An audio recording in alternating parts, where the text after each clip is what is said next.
Well, hello, everybody. Welcome to the show. The usuals are here, Mike and T-Ray. Hello, T. Hey, buddy. How are you, pal? I am just fine. How about yourself? I'm doing great. Wonderful to hear. Yeah, it's Dave Landau Day. It is Dave Landau Day. Dave Landau's here. Hello, David. It's like Christmas. Hello. How are you, pal? Good. It's good to see you. Good to be here. Yeah. Welcome home. Thank you, sir. Thank Long you time for no coming in. Yeah. Yeah, it's been days. I know. Day. Basically. Yeah. Those Sunday shows are weird. Yeah, they are. That one was fun, though. It was a good time. Yeah, Good that was crowd. actually- Yeah. That was a good show. It's funny. I don't leave. If the Lions are playing or my Niners are playing, I don't leave the house. Troy went to your show. I didn't even know he was going. He didn't Yeah. say anything. And then he texted me the next morning. He was just like, you want to reach out to Dave? He said he thinks he can come in. Yeah, he might come in with the next He couple might days. come in over, Tuesday or Wednesday or something like that. I'm like, my memory's so fucked, man. I don't remember talking to Dave at all. And he's like, no, your memory's fine. I saw Dave last night. I was It would like, be way funnier. I should have played that out. Fuck. I'm like, what the fuck? You were the one that told me. yeah.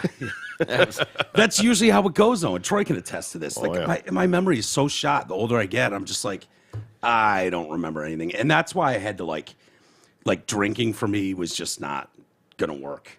No. You know what I mean? Like, yeah. It didn't matter how many. I could have one drink, and the next morning I was like, retard land. Like, I don't remember. Dude, I have like 4 cookies and I get foggy. Yeah.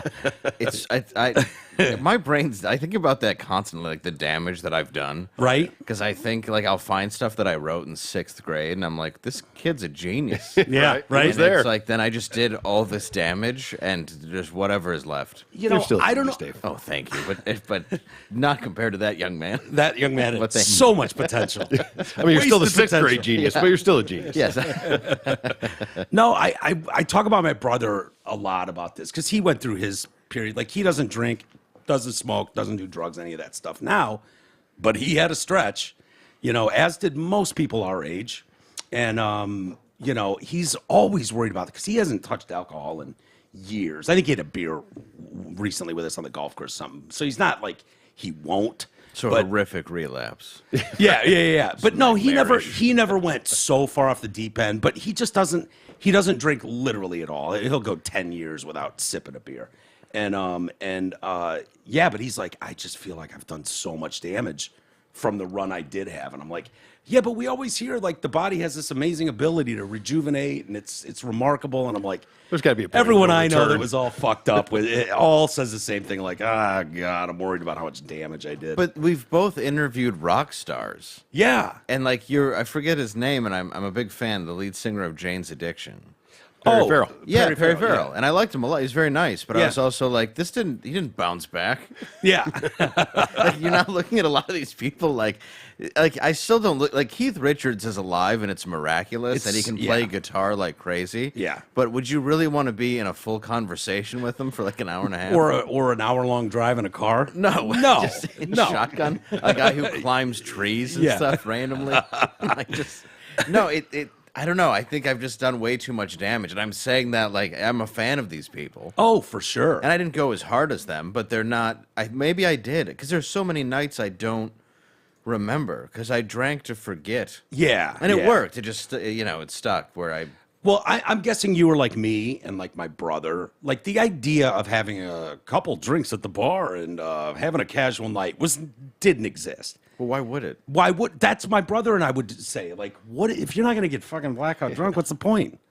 Well, yeah, you go and just have a beer or two with a Yeah. friend and Yeah. catch up. Beer and a burger. Just Yeah. shut it down. I hate those people. Well, why would you? And especially if you're like in your 20s, you're like, oh, I just went and had a beer or two with the fellas and had Yeah. a hamburger. You're like, why? Why? What was the point of that? Where was the cheese? Like, where? Nothing? Nothing. No, mine was like, we should probably start with, car bombs or whatever. This guy says he'll make something called a zombie. Sure. A mind eraser. You're just like, whatever it is. Yeah, it doesn't matter. Well, it'll do its job. It'll Yeah, get me to where I'm trying to go, which is to forget everything else in life. Yeah, I never had necessarily a favorite drink. People will ask me that. Like, Yeah. what is your favorite? Oh, well, I'd say just anything that Yeah. made me. Whenever I could reach. Yeah, whatever numbed the pain of existence Exactly. in a bottle. Isn't that terrible? Because I feel like the kids No, it was today the don't best. do that at all. Like he's got daughters that are in their young Yeah, they early don't. 20s, and they just don't.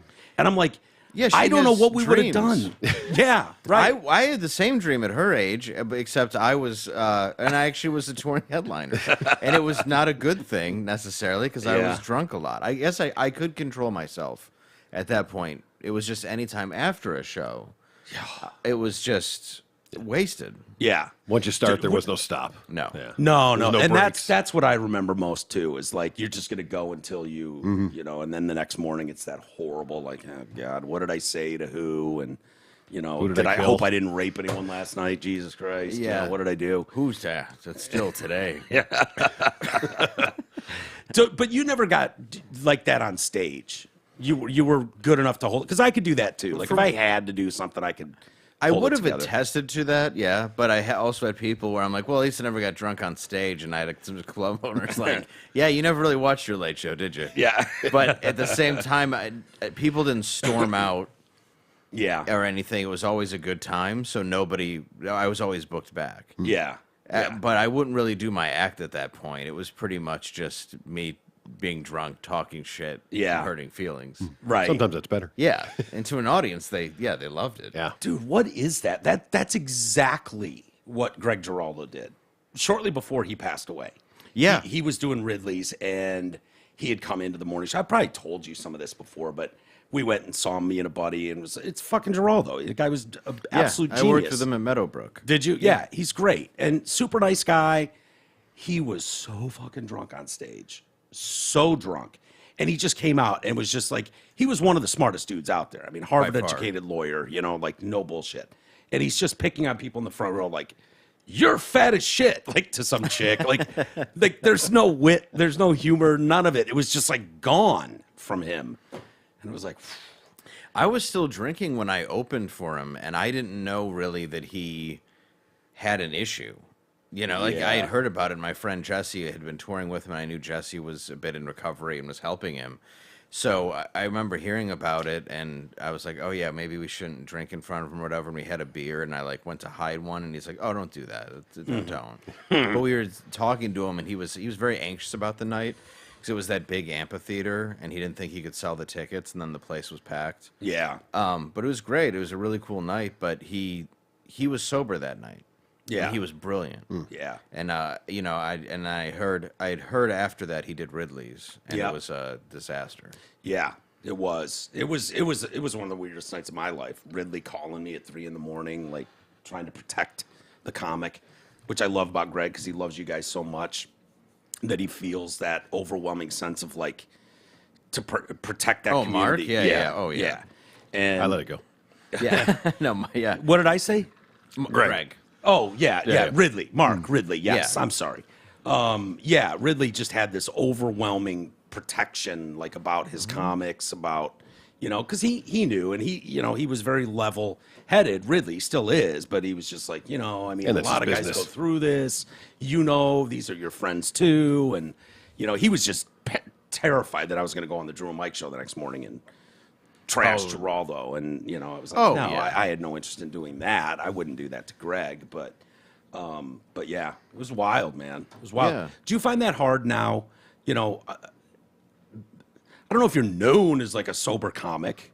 You're edgy as a performer. Yeah. But you know, that is really scary to me when I thought about like, what do I do if I go to a gig or if we hold an event somewhere and people want to buy you shots, which they always do, and they want to buy you a beer and a drink, and they want to sit down and drink with you, and it's like, do you find that hard? Like, or at first, did you find that hard to turn that switch off? Like, Oh, yeah. yeah, Yeah, at first, I mean, because it's a crutch. It's like anything else. Right. You immediately want to do it. You're already fighting it every day, and then Yeah, I really only stopped because there was an alcohol monitor on my leg.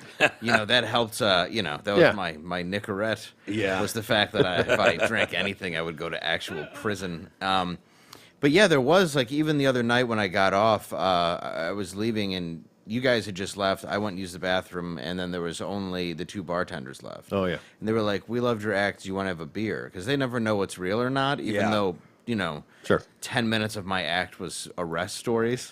yeah, And I was like, oh, no, thank you. I appreciate it. And it's in the middle of a brewery and stuff. And there's always a part of my brain that is going to want something. or try to justify like I could probably do one. Yeah, there's a part of it, and it's like but I know I don't want one. I still know I don't want one. Yeah. Like I don't know. No, how you to, want 10. Yeah, but it's like name an addiction. Name anything I've done. Right. I do to the point where it's complete chaos. Yeah. Yeah. And then I somehow want to be so self-destructive and then bring myself back from it. And that's what I've done with every addiction you can possibly have. Yeah. Yeah. Like that's just how my brain operates. It's this full throttle, just head to the grave. Like I've been in so many different counseling sessions. And so it's seen so many different people where it's difficult for them to pinpoint anything because there's different, we all have our own trauma, our own pain, whatever Right. it is. But whatever has happened in my life, they can't pinpoint one thing. They're like, just you should be dead. The way you've treated yourself, the things that have happened to you. It's good that you haven't. Yeah. Because I have 7 thoughts, and one of those thoughts at all time is protecting my son and loving every bit of my life. The other part is protecting my job and everything that I do to care about it. The other one is killing myself and knowing I've had an insurance policy since I was a baby that my mom had, so there's a loophole. Yeah. And then the other part is just leaving everything and doing drugs and drinking until I'm dead. Like, Yeah. And that thought's always in my head and has been since That's I was amazing. 13. Those are almost the exact outside of the sun part. It's a delicate balance. Those are Yeah, my it's a thoughts. really, and it sucks because it's like it's always there. Like it's always there. And That's got to be rough. Yeah. But I deal with it too. I get it. I know that feeling. yeah, So- it's depression, it's anxiety, but then there's also like happiness on occasion. Yeah. So there's like hope every now and Yeah. then, there's anger, I need to work shit out and I still haven't. Yeah. Yeah. But know- I know can that place. pretend. I can pretend in public. I think you're pulling it off. Yeah, I do the best I can. Yeah. You've got a lot going on. I do. There's a lot. There's got to be a lot of pressure there, and There has been. You got a great setup down in Dallas with Normal World. That's a crazy setup there, man. Thank you Yeah. again for having me on. Oh, dude, it was my pleasure. Yeah, so much fun. I can't wait to do it again. It's such a cool facility that Glenn Beck has going there, and Yeah, the fact that they shot RoboCop there just makes me happy. isn't that awesome? Yeah. I know. I love it. Man, it wasn't in Detroit? What? Yeah, it's crazy. Son of Right. a... But it's so cool when you first They walk. still have the police station there too. That's like the awful. Oh, really? Yeah, architecture that you can just tell is like coked out '80s nonsense. Yeah. yeah. No, when you first walk in the door, though, and they've got the giant trash can there with like the Paramount, movie, which was what that was the studio. Oh, yeah. Like a legit big ass movie studio. But Oh, it's yeah. so cool. You got to love walking in there every day, and it's like, oh, there's the set from All in the Family, and The stuff that he has is unreal. Is the piano still there? From All in the Family. Yeah. That's not part of it. Okay. The original chair of Carol O'Connor's also is in the Smithsonian, but this one's from like season 5 and 6, and then Okay. the rest of it's there. Like all the pictures and all the everything else came with the set. So Yeah. even the front porch. No, wow. yeah, it's really the door. I mean, both sides of the door. Yep. You can just picture the set when you're sitting there, like, oh my god, Very cool. that shot of that door where George is going to walk in, or Yes. or whatever is Meathead. Meathead. Meathead. yeah. Piece of work. How are you enjoying Normal World? I love it. I mean, Yeah. it's a process because we don't have a huge group with us to make it. Yeah. Like you saw that we have like 6 people that are working on this huge project of TV, radio, internet, YouTube, sketch comedy, like the Yeah. whole thing. And it's I'm writing a ton of it, and everybody's contributing everything that they can. Yeah. And I mean, it's a blast. It's cool. We get to do it every day. The Woking Dead just started picking up online that we shot and put out for the Halloween special. So that's been pretty cool. But yeah, watching it become its own thing and kind of gear away from the last show I was on, because that's really what it's been about, is separating myself from different things that I've been on and kind of creating my own, Yeah. then figuring out what that is. And this one is, it covers everything from, politics, entertainment, sketch. Sketch is what I really want to do. I wish we could do an entire sketch show. We just don't have why- the budget or time. Oh my God, that first episode you guys did of Normal World, like the video one, of Yeah. just this guy is so good. Thanks, man. I mean, I honestly, him and Gillis are probably the 2 best out there today. Oh yeah, Gills is awesome. Gillis is amazing, but having Normal World out there doing it and Gillis doing it was like, okay, we're starting to you know, because that shit's just been gone. SNL's a joke. You know what they're doing. Yeah, the last episode with Nate Bargatze Yeah. was actually I very heard funny. that was good. That was good. Yeah, it's really funny. Like, Yeah. and you can tell that Nate had his hands in a lot of it because it was laugh out loud funny. And I'm really glad they went back to having stand-ups host. Yeah. Something that they missed for many years. Yeah. So yeah, that's that one was good. Did you see the George Washington? That was one? great. It was Yeah. brilliant. Weights and measures. Oh Yeah, my yeah, God, yeah, that's what I was going to yeah, mention. yeah, The weights yeah. and measures is Fantastic. so good. I would have expected that from who's the other comic? Fucking nerd. I know. Who's the comic? T. Yeah, that one. Might be Greg He's too. Okay. He's like, yeah, you asked about. We'll wait. Yeah. It's like, so every man will be free. He's like, you asked about temperatures. Yeah. Every time was it Keenan? Yeah, every time Keenan talks. Keenan talked. To make sure that the blacks won't be slaves. He's like, gallons. What's in a gallon? Yeah, it was brilliant. Yeah. Yeah, one of the best things they've done in a while. Yeah, Nate, I don't know him well, but I've worked with him a few times over the years and seen him in L.A. And I remember him in L.A. 10 years ago coming up, and he's been doing it longer than me. He's older than me, and it's like it's cool to see him sort of make that rise and then be in that So position good, too. because he deserves it. Yeah. Yeah, he's brilliant. He seems like a really genuine, like he'd be a good dude. He is. Yeah, I mean, I don't know him at all. I've never even met him, but you know, I get that vibe from his specials. Like he's a true Southern guy. What is he, Tennessee or something? Yeah, he went back to Nashville after he did the New York and L.A. thing and was kind of like, well, I just get paid to tour and do comedy. Why am I doing this? And Yeah. Why do I live here? Yeah. Right. Yeah. Why am I paying this in rent? Well, and now Nashville's a huge comedy explosion, so it's a Yeah. great place to be. Yeah. Yeah. It's awesome, man. How was Glenn Beck?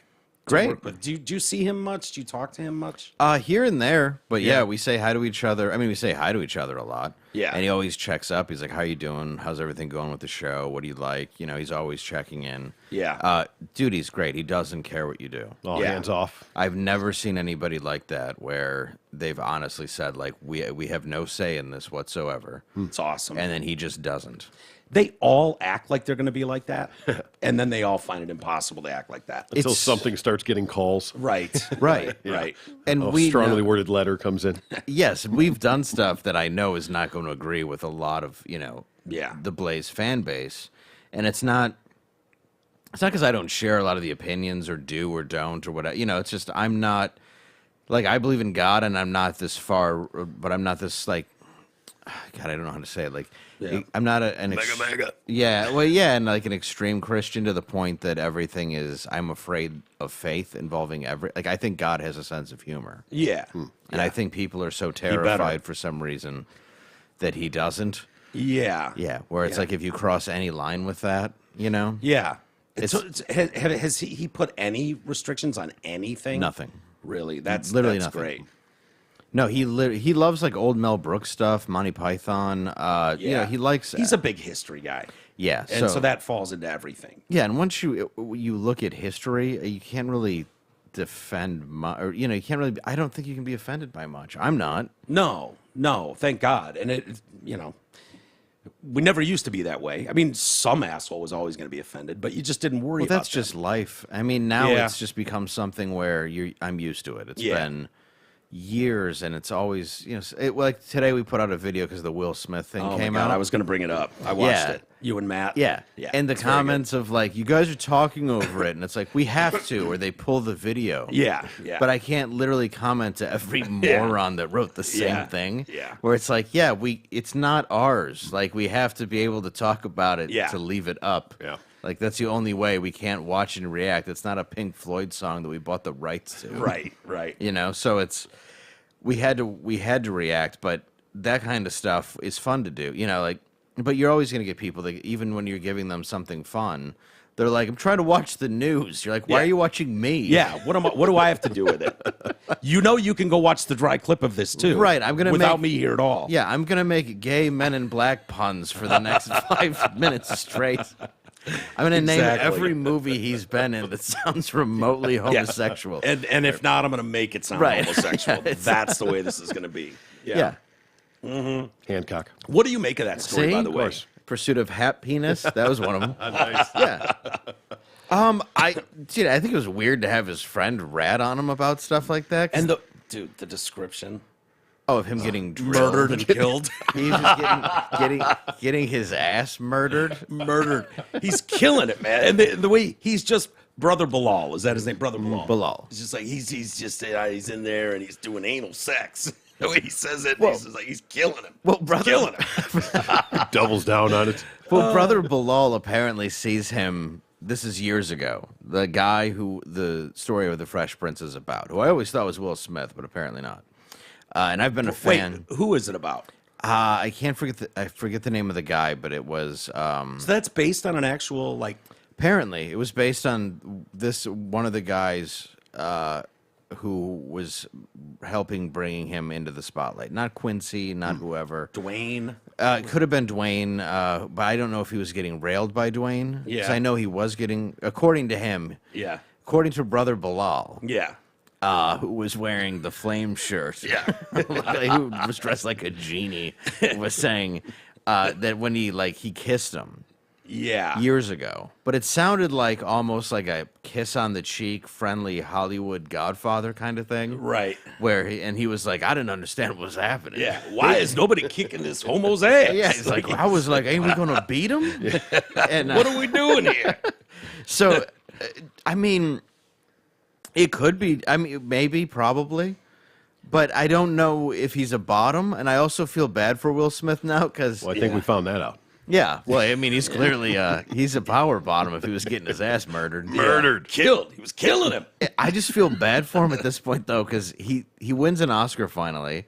And it happens right after the worst choice he's ever made. Ever made. Yeah. Then Chris, who rightfully so, does put out an hour special about him, which was hilarious. Hilarious. Talk about getting murdered. Oh my god! Yeah, I guarantee Yeah. you that hurt way more. Oh, yeah. Way more. way more than any anal pounding. Yeah. And then after that, you have Jada, who, as World War III is breaking out, she's just letting every secret go, every video out, having her own talk show about what a weak man he is. Like, Yeah. just this awful woman, from what I've been able to gather. Yeah, that's what I pick up too. Yeah, I think Just she's a terrible. shitty human being. Oh, she's terrible. It's like John Legend's twat wife. And you're just like, yeah, that's just a rotten bully of a human being. Oh, the hell's her the name? Asian one who goes yeah. on to Twitter and hurts people. Yeah, tells people to commit girls to commit suicide and Yeah. shit. Just a rotten person. Yeah, and then when they go after her because she said, I just had a baby. Why would you? Yeah, It's like, well, yeah. because you're a monster. You're a monster, and you've been a monster.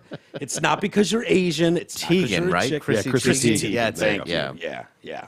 Yeah. That's so funny, man. Yeah. So I think it's possible. I mean, I think there is. I mean, obviously, there's a lot of grooming and stuff in Hollywood. I think, but I think any level of fame can bring you to a brink of insanity and Yeah. harassment, and look at anybody. Well, think about people that want to be noticed in entertainment, right? Yeah. And I don't care what that is. You want to be a rock star, you want to be an actor, you want to be a comic, anything like that. Like, if you've got that kind of mindset, you will do anything to get there. And if it's like, well, if someone's dangling this opportunity, and the way the story goes is Quincy Jones, had him at his house for some party or something with Will Smith, a young Will Smith, and they had discussed the Fresh Prince of Bel-Air, and then shortly thereafter it's being made. But if you're coming through there and it's like, holy shit, all I got to do is suck this guy's dick, and I get a TV show on a network, like, I can imagine so many people would bite on that. Oh, I lived in L.A. when I was 19, and I'm sure it wouldn't have taken much for someone to be like, you'll be a star of a sitcom. You just have to Yeah, right? blow this guy. I'd be like, well, I mean. Just one time? Yeah. Just the once? I mean, sure. I Yeah. don't want to. Until season 2. Yeah. Well, and then- then you're going to get your ass murdered. Yeah. Kill him. I walked in and Lando was asshole was getting killed. But that's the part that's so bizarre about it, though, is it's like, is there this... Because there are people that scout talent. There are people who want to take somebody who's got a platinum record in high school and bring him to the next level because he's bankable. Right. And then there's the whole other side of the argument where it's like, well, movies are nothing but, a money laundering scheme for pedos and the mafia and blah, blah, blah. And it's like, yeah, there's truth to both at times, Yeah. I mean, but you also have to look at the movies like Inside Deep Throat versus an Avengers film versus, and Right. we know that there's issues with Disney, and we know that there's been issues at Nickelodeon. We know that the problem is there's monsters everywhere. Right. So some of them get through. But I don't know if that's necessarily the rite of passage, but there's so many child stars that have that same story. They have, and we've all kind of laughed those off over the years. But it's become to the point where like they all have this issue, and a lot of them have extreme talent. Like Shia LaBeouf, for example, is an extremely talented guy love who's him. like completely, kind of gone a little bit crazy. But you look at how he was sort of used through, his whole life. Yeah. But then you look at his work later in like Honey Boy and some other. He's incredible. yeah. You look at Butter Falcon. Peanut Butter Falcon, yeah. that's a great movie. It's a great movie. Absolutely. Yeah, and he's great in it. Yeah, he's a very underappreciated actor because he was a child star. Yeah. And I think, and I saw an interview with him and the guy who plays the Punisher. I'm blanking on his name. Yeah. And you see how broken he is. You see how, Yeah. it's because it's hard to handle an emotion. Barenthal. Yes. It's hard to handle this emotion that you have in your life of so much fame, so many people pretending to like you, so many people hating you at the same time. Like, nobody's psyche can really handle that. Yeah. And then when you're young, you can be easily manipulated by anybody. Yeah. So I think it's very possible, but it's also possible, let's say Will was bisexual or gay to begin with, or bisexual. I mean, it's hard to do that in the community he's in. He's in the rap community. He's on a hit TV show. He's having a ton of women thrown at him. Then you bring in sex addiction. That causes gender blindness, which people can go, no, it does. Watch What is gender blindness? gender blindness is when you'll just You don't take care who's pleasure sucking from your dick. anything. Yeah. Oh, okay. There's a movie with Michael Fassbender, and I'm trying to think of the name of it. And he plays a sex addict, which he researched. I don't know how. Yeah, I guess gee, that's I wonder. true. But it is about his sister moves in, and he's this serious sex addict, and it's a good painting of that. Shame. And Jim Norton's talked about it, and how. And I think Jim's always been bisexual, but he's talked about becoming that through sex addiction because you'll take it from anything because it becomes this dopamine release need for somebody. Well, he's got a real like humiliation fetish. too. Yeah. Jim does. Yes. Have Have you met his wife? No, I've not met her. Yeah. Yeah, I haven't either. We just saw a picture and we said the same thing. I would love to meet her. Yeah. It's a lovely lady. And I love Jimmy. Jimmy's fucking hilarious. Indeed. Well, he's never been shy about what. No, he's no, done. No. No. Just didn't know I mean, the story of him, he was in a three-way with the fucking hedgehog, for Christ's sakes. Oh, boy. Oh yeah, I hear he might be getting out. Really? Yeah, not for being innocent, but just because his mind's like completely gone. Yeah. Oh, really? Yeah, finally the syphilis is eating his brain like he's Al Capone or something. But yeah, he's just not all there anymore. You want to feel dirty? Go do a couple strip club appearances with him. With Ron Jeremy? Yeah. Oh. I've done that. He No, I shows up did- in a fucking Adidas tracksuit, as greasy as you'd think. And Yeah. It's fucking wild, man. Well, yeah, he's dirty and cheap, right? Yeah. Oh no, my friend Sam Tripoli used to have him on the Naughty Show, and then my buddy Ken had worked with him a couple times and some stuff. And yeah, it's like, if this is not a man, you could call him a heathen. Yeah. You could could. say that he enjoyed sex and food and Yeah. didn't slow Yeah. down. You talk about somebody who didn't ever maintain a boundary No. of control. No. That story of him and Norton, though, and they're so Norton's getting blown, this chick's blowing him, and Ron is behind her and decides to pull all the way out and then just bang and just slam into her, which makes her just like almost chop Jim's dick off. Yeah. I was like, all right. Did they Eiffel Tower is the question. I don't know if they Eiffel Towered or not. I don't. It's a real missed opportunity. Yeah. I just don't know why you would. It's too intimate. It is. Yeah, it is a bit intimate, but the story, I always, my joke for years was I'd fuck Roseanne for the story. Yeah. And now she's hotter. Now it's not even so embarrassing. But No. In the 80s, Yeah. Yeah. What a time. Roseanne's hotter than Madonna. I by know. far. Isn't that hilarious? by far. so funny. How do you like doing a podcast versus like stand up? And I know you've got years of experience doing it now because it's a different a different kind of muscle.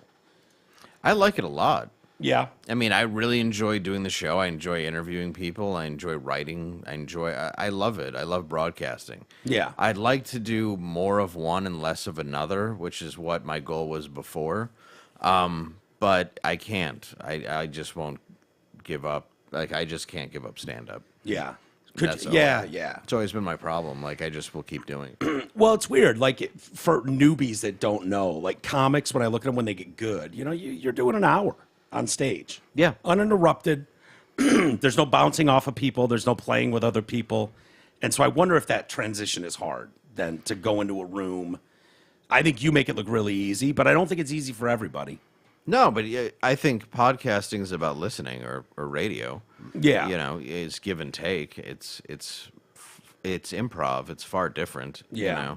I think stand up is its own animal, and you deal with the audience, you feel the vibe of the room, and you let it play. And I like to challenge an audience with stand up.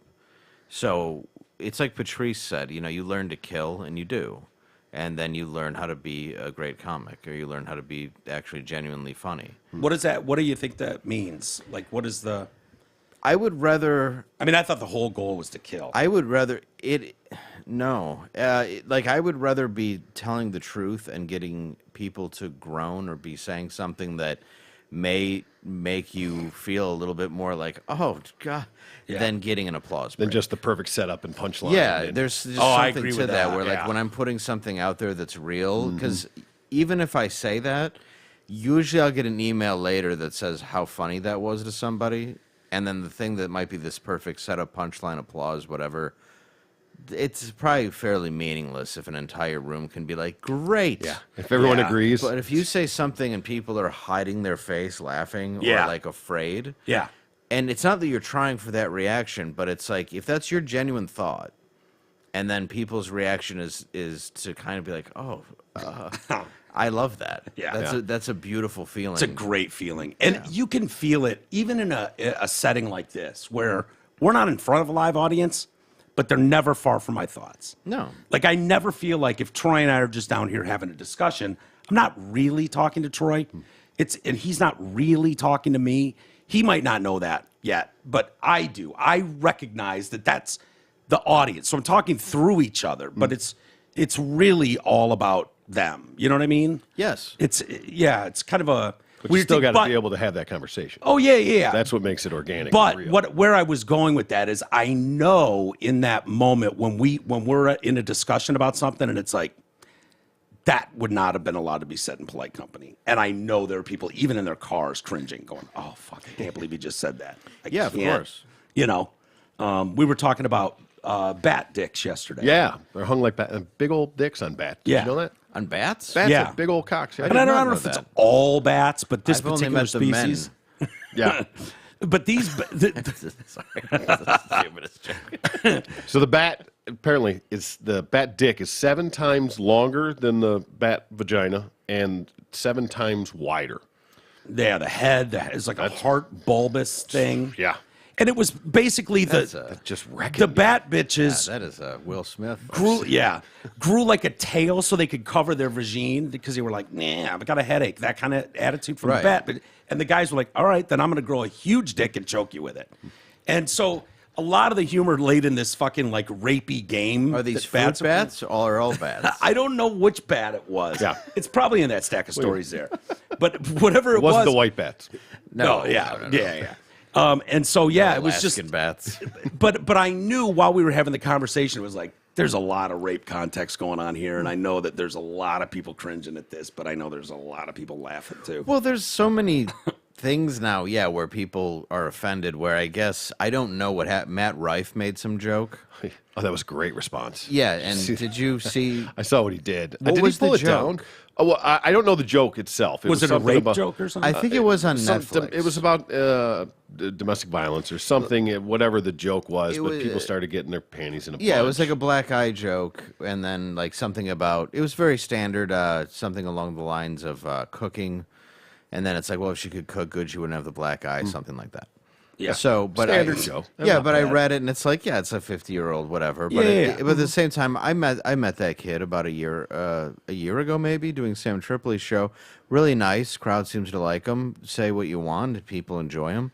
So I saw that, and it's like, so that's the line? Yeah, right? Did you see his response? No. So he posted, there's all this, shit started coming up about it. And so he posted on his stories, TikTok or wherever. Yeah. Was like, if you were offended by that or anything I've said, here's a link to my apology. And it was a link to retard helmets from like a medical sales company. When you clicked on it, it was like, Is special this from needs helmets. his new special that just Yeah. dropped like a week ago? I think on Netflix, So yeah. I was like, that's Yeah. perfect. That's a great response to it. Yeah. If you're offended, here's my apology. Because if you apologize, you're done. done. You're So I done. didn't know that he did that because Yeah. I was waiting. But to I looked see- for it. Actually, I saw the story and I looked for it today, and I think I think he might have pulled it down because I couldn't find it. TikTok might have pulled it down for him. It's possible. Yeah, that's the problem. Is a lot of these companies will just do it for you. Yeah. Yeah. But I mean, but who cares? That's the part that I don't understand about any of this. Like, okay, you may not like the joke. It's a domestic violence joke. So Yeah. you're at It's not advocating for it. That's no the difference. half Nothing's of you- off limits. Well, and half of you are there. You're watching him because you think he's hot. Yeah. Right. So it's like it's the same reason we would. He literally do- just sold out the world. right. So what? Like you didn't like the couple of the words that came out of his mouth? Yeah. Like that's Yeah. who gives a shit. Yeah. It's ridiculous. Yeah, He- I I'm just think it's surprised they odd. gave him a Netflix special, honestly. I'm- Nice to- yeah, I- yeah, I'm He's more so big, sur- but he's a white straight guy. I'm more surprised he took it. He was that big. It's like you might as well just keep it on your own channel and make $1 billion. Yeah. But no, he got it. But I mean, Shane, I think, broke the mold on that. Gillis? Yeah. Yeah. 'Cause By doing his own and just throwing it on YouTube, you mean, or going Well, on Netflix? Well, now that he's back, now that he's on Netflix, Yeah. because he got canceled, did his own thing, got huge, Mm-hmm. was selling out. Basically, he's not quite to the Andrew Schultz arena level, but he's selling out these massive theaters. Yeah. and then Yeah, he was just here at the Masonic. yeah, Yeah. and then Theater. yeah. So yeah, he just did that, and then it's like, so you go from there to, I mean, he's just going to get bigger. yeah.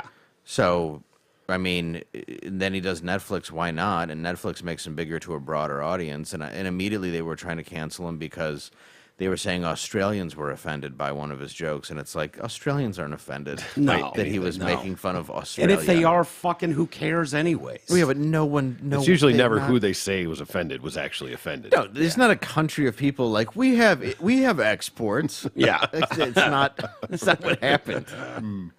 I can't imagine Australians be all that offended anyways. No. I just don't see it. I've never met one that came off very thin-skinned in what- my life. Since Yeah. when did people take anything seriously that comes out of a comic's mouth? Or Yeah. personally, or you know what I mean? Like you just say shit. Well, and it's always seems to be going in a good direction lately, and then something like that I hear about, and it's like, so you're trying to why are you bringing this back, throwing stuff at people? Like Yeah. Jeselnik. Kevin Hart. You know, will say this is horrific things, but you know none of it's true. You know, Right. Yeah. Like you just say it for the shock value, and somebody like that's made a name in that, you can get away with saying whatever you want. And then Right. somebody like Matt Rife or Gillis, you say something. I mean, and then one thing crosses the line. Oh, It's people wanna get weird mad. as a society how we've done that. Like I thought about changing the name of this show to thank God there's South Park. You know, just like Yeah. like it doesn't make sense. Like you're going to be super offended, and I think you're just trying to get a reaction or some fraudulent apology out of someone. Well, once you don't get it, you move on. Yeah, and South Park learned that 30 years ago. Oh, yeah. And they've still got the same formula. They still stick up double middle fingers to Hollywood and the media. But it's like the woke crowd mobsters won't even go after them. And they're constantly pounding on the shit that you're not allowed to talk about. Well, and that's the part that you hear is the complaints about the show, especially when they did Into the Panderverse. All of Yeah. a sudden, you wanted people to go after them because Cartman was traded as a character with a black woman. And Yeah. It was hysterical. I haven't seen them yet. I've seen clips of them. hysterical. Yeah, no shock there. They're But fantastic. it's art, and they've always been mocking the culture. right. Of everything. You and know. nothing's off limits. And Right. just offend everybody. That way everybody can just be mad. Yeah, and these You were can't say you're picking on any one particular thing because Right. I'm picking on everybody. Fuck yes, off. and these were people who said, like they said, you know, your show needed to be on late. It was at first right-wingers. Like, your show should be on at night and have a warning. And they were like, yeah, it should. So where do you go from there? They're Yeah. they're like, we didn't tell them to put it on at 10 in the 10 in the morning. Yeah, That yeah. was them. Like, we just make the show. We agree. Your kid shouldn't watch it. I thought it was brilliant too. Like early on, they were like, we would add scenes because we knew the censors were going to take a look at it, and so we would add scenes, Deletable scenes? that we had no intention of using, but were so over the top, just cum-filled shots. Oh, yeah. and it was like, you cut that and that, and we could be okay. And it's like, holy shit! I can't believe we got all this through. Can you imagine making a puppet movie with marionettes and them going, look, you have to cut the urine scene by 5 minutes or this is going to be NC-17. That's a true story. Yes. Oh, man. It's the sex scene, the bed scene. I think Yeah. they wanted to give it an NC-17 rating. Well, yeah, because the uncut version, it's like 10 minutes long. And they're defecating on each other. If you can't find humor in that, the Exactly. problem is with you. No They're doubt. marionettes, and they're not even trying to hide it. You know what I mean? It's not like they're even like visually taking out the strings. Like they're full on marionettes and getting it yeah. out. It's hilarious. And they're calling out the people in Hollywood they don't like early on. who Yeah. we all find out are terrible. Like, Alec Baldwin being in charge of the Film Actors Guild. Right? it's just genius. Tom Cruise in the closet. That's one of my that was so favorites. funny. And Oh then- my so God. Then John Travolta goes into the closet. Yeah. It's perfect. Would you ever do a Netflix special? Yeah. I got to imagine they'd be coming your way. I mean, a Prison 10 had to have done pretty well. It did well. It got picked up in the UK by a company called, Up Next. Okay. I think it's called.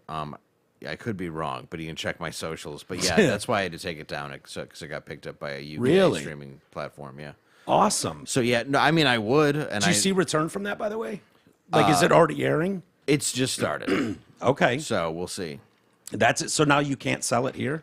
I think people can buy it here, but a lot of it's done through currency in the UK, and I think it's difficult to do a lot of the overseas exchange stuff. But I don't know. Yeah. But use code Landau20 if you want to. There you Okay, go. there you Nice. go. It's but yeah, it's I believe it's called Up Next or Next Up, but yeah, it's all UK, and they saw it and they really liked it, and they cut it down I think to like 30 something for like their Really? yeah not to cut it out, but like they do like a series of half hours, and that's what Gotcha. it became. Do you know what they cut out? Did you have any I creative haven't over watched that? yet. No, I was like, do whatever. I don't Just care. sell it. Like I already sold. Check I sold it, and it sold very well. Really? That's Yeah. awesome. So It's a great special. thank you. I know they could get it at a prison10.com or davelandau.com. Is that They still? could have. It's not available there anymore. not? Okay. No. All right. No, I'm just That's too posting bad. random stuff now, and it's Yeah. doing pretty well. Like yesterday, I put up the Cox for Tots clip, and that's great. Yeah, where it's just about donating your dead diabetic toes Yeah. for young girls who want to transition. Perfect. That's so funny. Yeah. We've talked about that issue. Like, all right, well, if you're so convinced that your daughter's your son, might as well get her a new dick now. Yeah. And then does she just grow into it as she Yeah. grows? Do you give her a full adult one when she's 12? And it's like Or do you- silly, but you'll always get one person that's like, no. And yeah, like I put it on TikTok. It was another one I put up today about if your kid in Superman? California, yeah, the Superman. God, dude, so good. And it's like the law in California is essentially like if you're not for the gender affirming care, they can take your kid away. Yeah. So my analogy was just Superman. Yeah. So people are like, that's not the law, and I'm like, no, but it would be a comedic version Of the the law. law. Yeah. But people don't understand. They take it all so literal. Yeah. But it is kind of that. And, Where, and in explaining it, it's if you won't affirm your kid, we could take your kid. And you're like, okay, well, what if my kid thinks he's Superman? yeah, That's kind of and the joke is, kind you throw him off a roof, and Yeah. like, well, he's paralyzed, and you're like, yeah, he's still Superman. In the later years. which Yeah, is yeah, which is a joke not every youngster's gonna get. No. but God, is it good? Yeah, It was is strong, man. And it was just one that was fun to throw up, but I like to throw up more like those are more challenging ones. Yeah. And it's not that I know they'll get backlash, but it's because I have no problem with who people are. So it's like if anything's coming from a malicious place, I get it. Yeah. But if it's not, be as mad as you want. It's my intent. Yeah, I've pulled a handful of clips of our show, and I know some of the conversations can get flat out fuck it. Where if we had a bigger audience, it would be a problem. some of them go that far, Sure. and that offensive. And I love those the most. To me, those are the most fun, when we're totally. But I've got an Instagram and some of the others, TikTok, and I haven't put videos on there. And I'm like, I don't even know what to expect. If you start putting clips on there and they're like, there's no monitor on the language and there's nothing off limits, and you find some of the shit we find funny. Dude, you never know. Like when we did I did one a little while ago, and I asked a girl in the crowd who was a nurse a story about whatever you found. What's your favorite thing you've ever found in someone's ass? Because all nurses have All those of stories. them. All of them. But this one had this insanely gross story that involved like maggots and all this other stuff. Jesus. And Excellent. yeah, and it was because the husband enjoyed doing things with certain foods, and it was even Like on rotten meat. I can't remember what it was because I've blacked it out. But Yeah, even as she was sure. telling it, I'm like, this is not for everybody. Yeah, So I'm like, maybe yeah. I'll put the clip up anyway.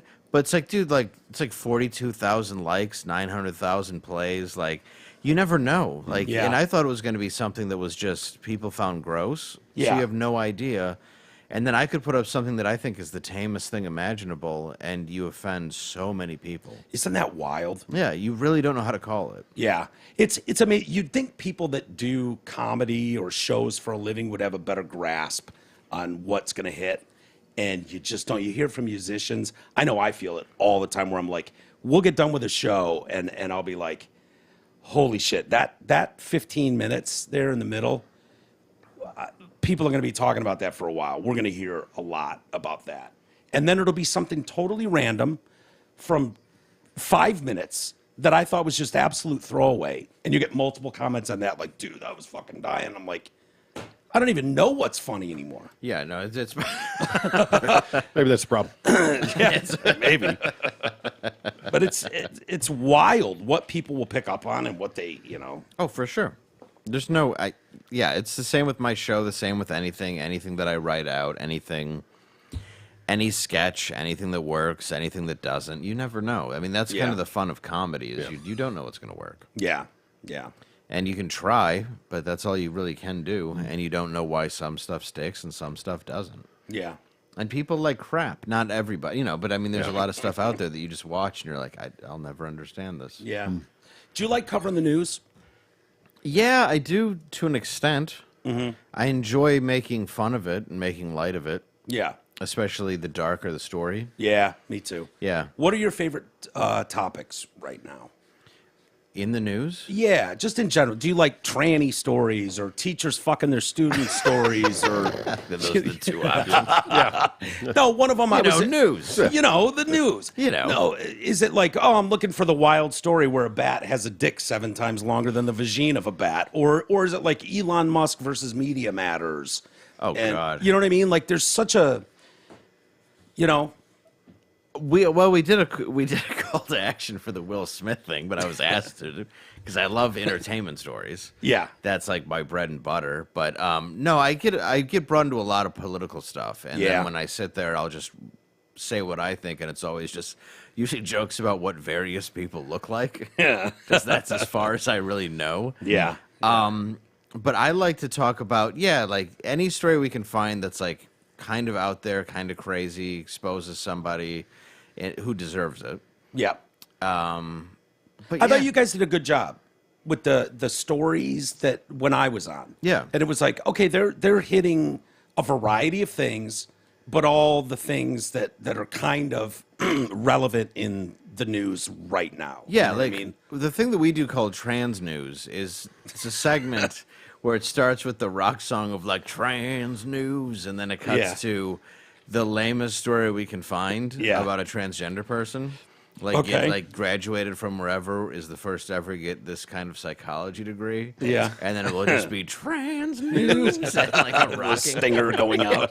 So it's just a troll of nonsense. Yeah. So I like that. Yeah. I like finding any story that I think could be fun. Yeah. I don't know how else to word it. Like there's so many things that I think should be talked about, and then I like to talk about I do like corruption in politics because we're from Detroit. Right. And I think we've all experienced it our whole lives. Coleman Young. Oh, yeah. Kwame. Yeah. Raised on it. Yeah. That's all we Except know. I think Kwame did a lot of it right. Yeah. I know a lot of people disagree with me on that statement, but That's why he was pardoned. yeah. Dude, that was a pimp gangster move. Yeah. Dude. By Trump. Dude, Pardon him. Dude, you're going to hate Trump all you want, but when he did that, I was like, oh, that's the best. My dude. Dude, when he went right, he's like, I'm going to reach over the aisle right to the prison Yeah. and pull out. Oh, it's beautiful. He like, yeah, sure, that girl got Swiss cheesed. Strawberry.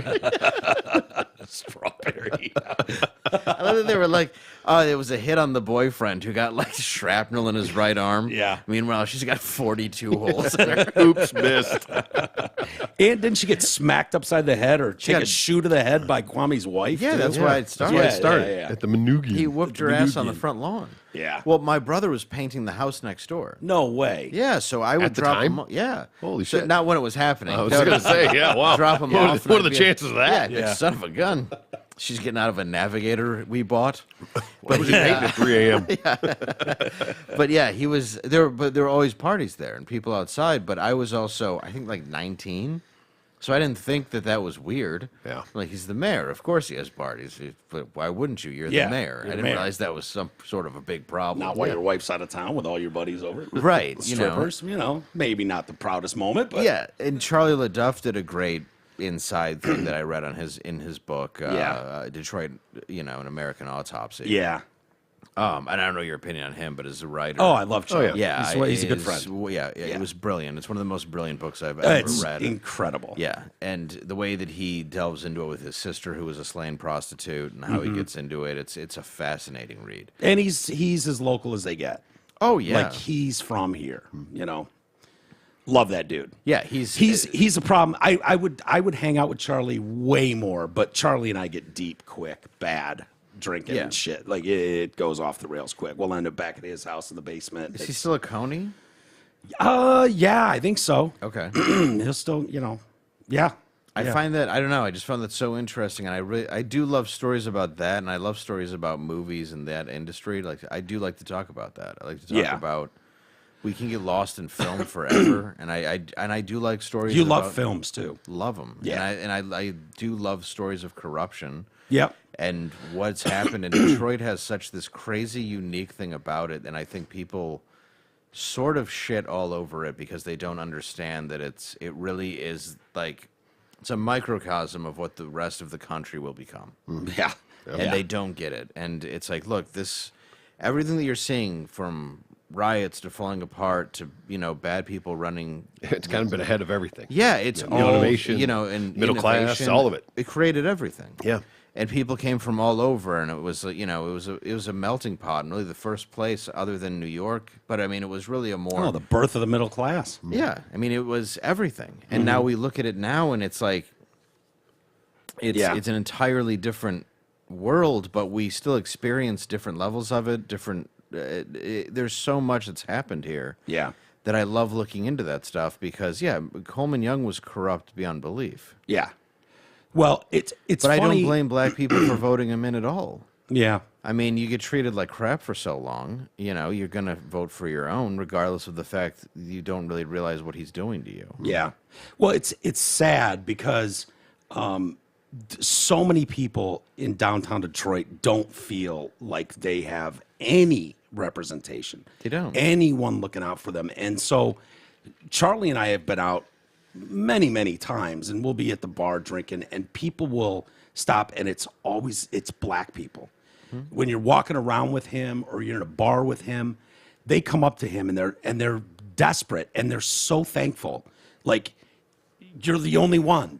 You're the only one looking out for us. You're the only one pointing this shit out. It's remarkable to see in person, honestly. Yeah. These people are so, like, they know what can he really do? I don't know, but they know he's trying. They know he's legit. And they They're having that adore lawsuit him with for it. Gretchen. I don't know. Yeah, they was suing her or had a lawsuit, right? Yeah, he Over the- was. I don't know where that went. That was pandemic related, right? Yeah, it was over the putting the old people into the Yeah. or putting the COVID into the old folks home. Oh, yeah. Have you ever had Charlie on? No, I would love to. Oh my God, you I have met to, him. I've met him a few times when I used to do Jason Carr's show on Fox years ago. Yeah. He would just be hanging outside and having Yeah. cigarettes, and I Yep. talked to him. But no, I never. Oh, I'll connect you with him. Oh, You'd love him. Yeah, I love him. He's fantastic. Yeah. he really is. Yeah, But yeah, he's. What what's the last thing you just said though? It just triggered something. In my head His and I lawsuit forgot with Stretchen. Stretch Yes. and Gretchen. Okay. No, I was just thinking about that. Okay. No, the fact that she got. Yeah. You got triggered? No, I just. I got very offended. memory triggered. No, my memory triggered to her getting kidnapped by 6 FBI. Oh yeah, the FBI. Perfect. What do you make of the January 6th stuff? Do you talk much about that? We have. Yeah. And actually, the guy, the redhead guy, and I don't know why I'm blanking on his name, who like held up the podium, is a fan of mine. I might see him this weekend. Really? Yeah. Who held up the podium? Yeah, not the podium, the what do you call it? You're not talking about Ray Epps or The shaman. the shaman. Well, the shaman, Grand Poobah. for what he wore, deserves jail time. Yeah. But honestly, I think that, I mean, they were being led into the building. Yeah. You had More and Trump more that's say, coming out. Yeah, you had Trump say go over there to Which peacefully. any politician would say. Yeah, By the so way, they for the did. record. Then you had people who are now being shown to be government officials leading people into the building. Yeah. You now have people serving 30-year sentences who weren't even there. Yeah, for that was conspiring. crazy. No, it's an overreach and it's an extremely scary thing. And it's the government. terrifying. Anybody should be afraid of that. Yeah. And the problem is they try to polarize it as white and black, but a lot of the Proud Boys, they're Or not Mexican guys, Dude, black they're guys. black, Mexican, yeah. and they try to make it look like this was all supremacy, and it wasn't. No, Not at all. And not that's at all. that's the terrifying part. And I don't think the guy who went in for 30 years is white. No, he's Mexican, Yeah. right? I think he's just a Mexican dude. Yeah. Not being there, not being part of it. Sedition. And then, and you look at what happened to the country during that time. The whole thing, dude, the whole thing, the shutdown, the masks, the everything, the thing that they're trying to bring back, the fear going into this election. Yep. The idea that we have a president who has dementia and we're not doing anything. We're just pretending it's not there. And Yeah, we're not fighting pretending. about it. Yeah. I mean, you have to be delusional to think, no, everything's on the up and up there. That guy's awesome. Yeah, we're not. You and I get are it. You're voting pretending. for your side, but That But cartoon meme where he's who- in the middle of the fire, like everything's fine. That's Right. what it's like. But who's your side? yeah. That's what I don't understand about this country anymore. That all it is there's elites. They're dividing us. Yeah. The only thing that I see is two groups of people, and their job is to never come together on anything, so they can keep taking your money. Yeah. And they can keep. That's why you have Nancy Pelosi, who makes 150 grand a year, worth 150 million dollars. That's Right. why you have all these people being able to take, steal, and everything. And what do they divide us on? They divide us on class, on race, Anything on they religion. can. Yeah. Yeah. And Just so they- that we can't unify against them. Well, of course. So Yeah. you keep us divided by going. You have, Larry Elder. I thought was really great when he was talking to Charlemagne the God, going, The look. blackface of white supremacy. Yeah. Oh, yeah. Exactly. Yeah. And they go, and he said they called me that, and he goes, but you sat here and let Joe Biden tell you that if you don't vote for him, You ain't black. And he goes, you have any idea what it's like to have a man talk to you like that? Because he would never talk to me like that. Yeah. And he was right. Yeah, 100%. There's nothing that Biden has ever done. Everything. I mean, he was a bargaining chip for the first black president because he's not good. Right. And it's like, regardless of what anybody thinks of Obama or not, there were certainly good things he did and things that he didn't do. He that was a were meme good. then. Joe, the dumb Joe. Yeah, the- he was you know, and it's- a pervert then. Yeah. That was the Yeah. whole joke then. And a liar. Known lie. Like, well Historically. established. Which is, and plagiarist, and I mean, Yeah. but they all are. Politicians. They all are. And Yep. I'm waiting to see somebody come forward who I think actually has everybody's goodwill and you talk about Trump and it's like I don't mind the idea, but people are also overlooking the fact, and this is what sucks to be on a conservative network a lot of the time. Yeah. Is if you say, look, here's why I like these other people who are a diehard Trump hate you for it. Yeah. Because you're just saying, look, he was in charge when the lockdowns happened. He did listen to Fauci. He did put that vaccine into overdrive. He did. This was all under his watch, regardless of else who was pushing it in. Yeah. Now, the economy was great. Yep. There was a lot of good things that he did. He certainly kept peace between countries and wasn't afraid to go talk to dictators, Yep. which American leaders should have the balls to do. Absolutely. And I think it's painfully obvious that they're trying to go after him for anything they possibly can to keep him from running again. course. Because he has a chance. Yeah. But at the same time, it's all about him. Like, you can't pretend for a second it's not about his own glorification just in the way that he talks. Yeah. Trump. Yes. Yeah. But at least there's a level of he But wants it's not to be good. It's not new. Like, welcome to the party. I mean, Trump's been that dude The whole time. forever. And I mean, going back to the 70s and 80s. Yes. He was that dude. No, you don't put your name golden on every building No. because you're not that dude. Right, right. So you get what you paid for. So to act like this is some, like, well, where did this come from? This is crazy. It's like, no, he's always been, his ego's always been out of control like Yep. that. He's always been a megalomaniac. He's always, Grab but, pussies. yeah.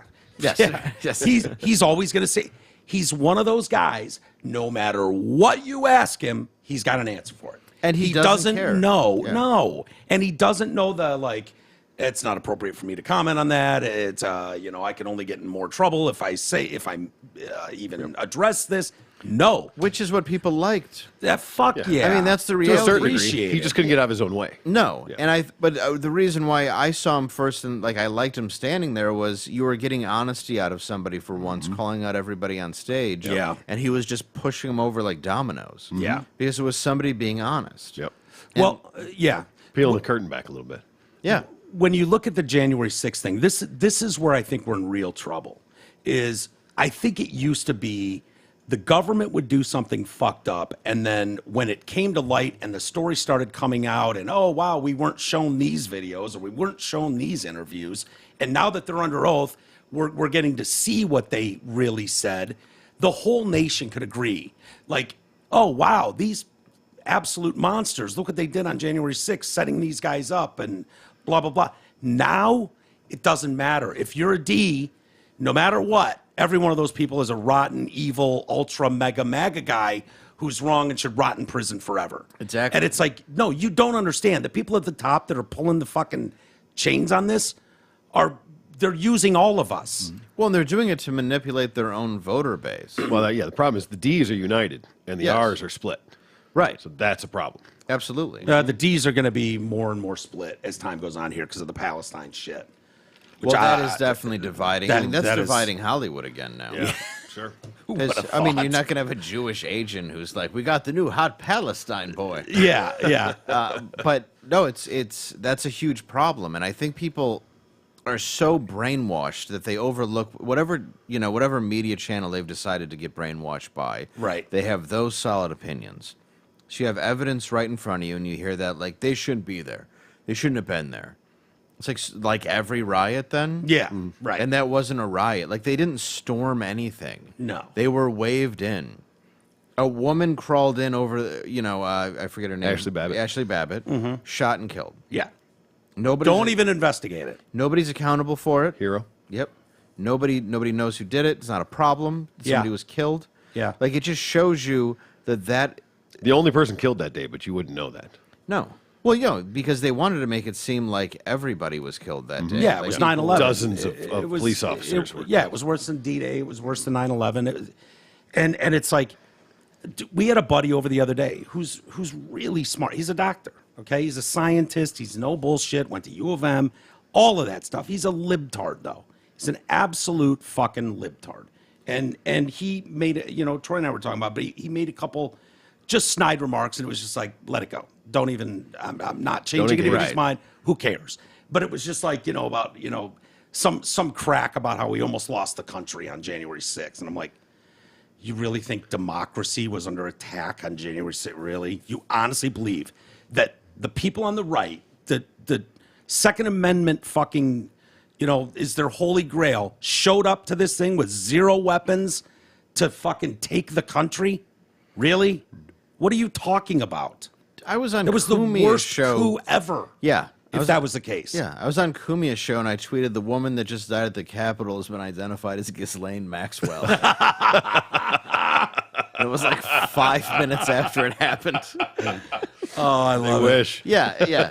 But and that's like, and I was on, and that's what's so terrifying is if this guy's coming out and this is what he's exposing, and he's exposing it just by being honest and by going to other countries and willing to make certain deals, then you have another president who's got these same documents, these same things that you're arresting the other one for, that you're charging the other one for. Now you have books that have been published, laptops, proof of everything that's gone on, the corruption, trickle-down money from China, everything. 10% for the big guy, don't forget that. Every backhand deal that we all know existed. Yep. And we've all kind of been okay with, but the problem is we're now giving all sorts of, it's not just writing a check. I mean, it's tanks, it's weapons, it's whatever to these other countries, to Ukraine, to Iran. Oh, and that worked out. Yeah. Exactly. And leaving all kinds of planes. But the reality is we have billions and billions of dollars in taxpayers' money. While we have trillions of dollars in debt, we have money that doesn't exist. We have an economy that's ruined. We have jobs for people that we don't have. We're trying to put them into college to go through a system to get into a line of a position that they'll never be able to have. Right. Then we have people dropping dead who have taken a vaccine and have myocarditis, which has now been admitted to, at least from the early stages from J&J and Pfizer, that it was an issue, and it wasn't being told for people that had heart inflammation problems. So you do see, I've lost several friends in their 40s now to heart attacks. People can keep telling me how that's normal. It was never normal ever in my life. It's a new normal. And and it's like people go, well, you're on the internet, you know more people. I'm like, 3 friends from high school that I was really close with? Yeah. That's it seems a bit normal. strange. Seems very strange. Yeah, and these aren't people that were drug addicts. One guy was working out Yeah. at the yacht club. You know what I mean? It's Yeah. like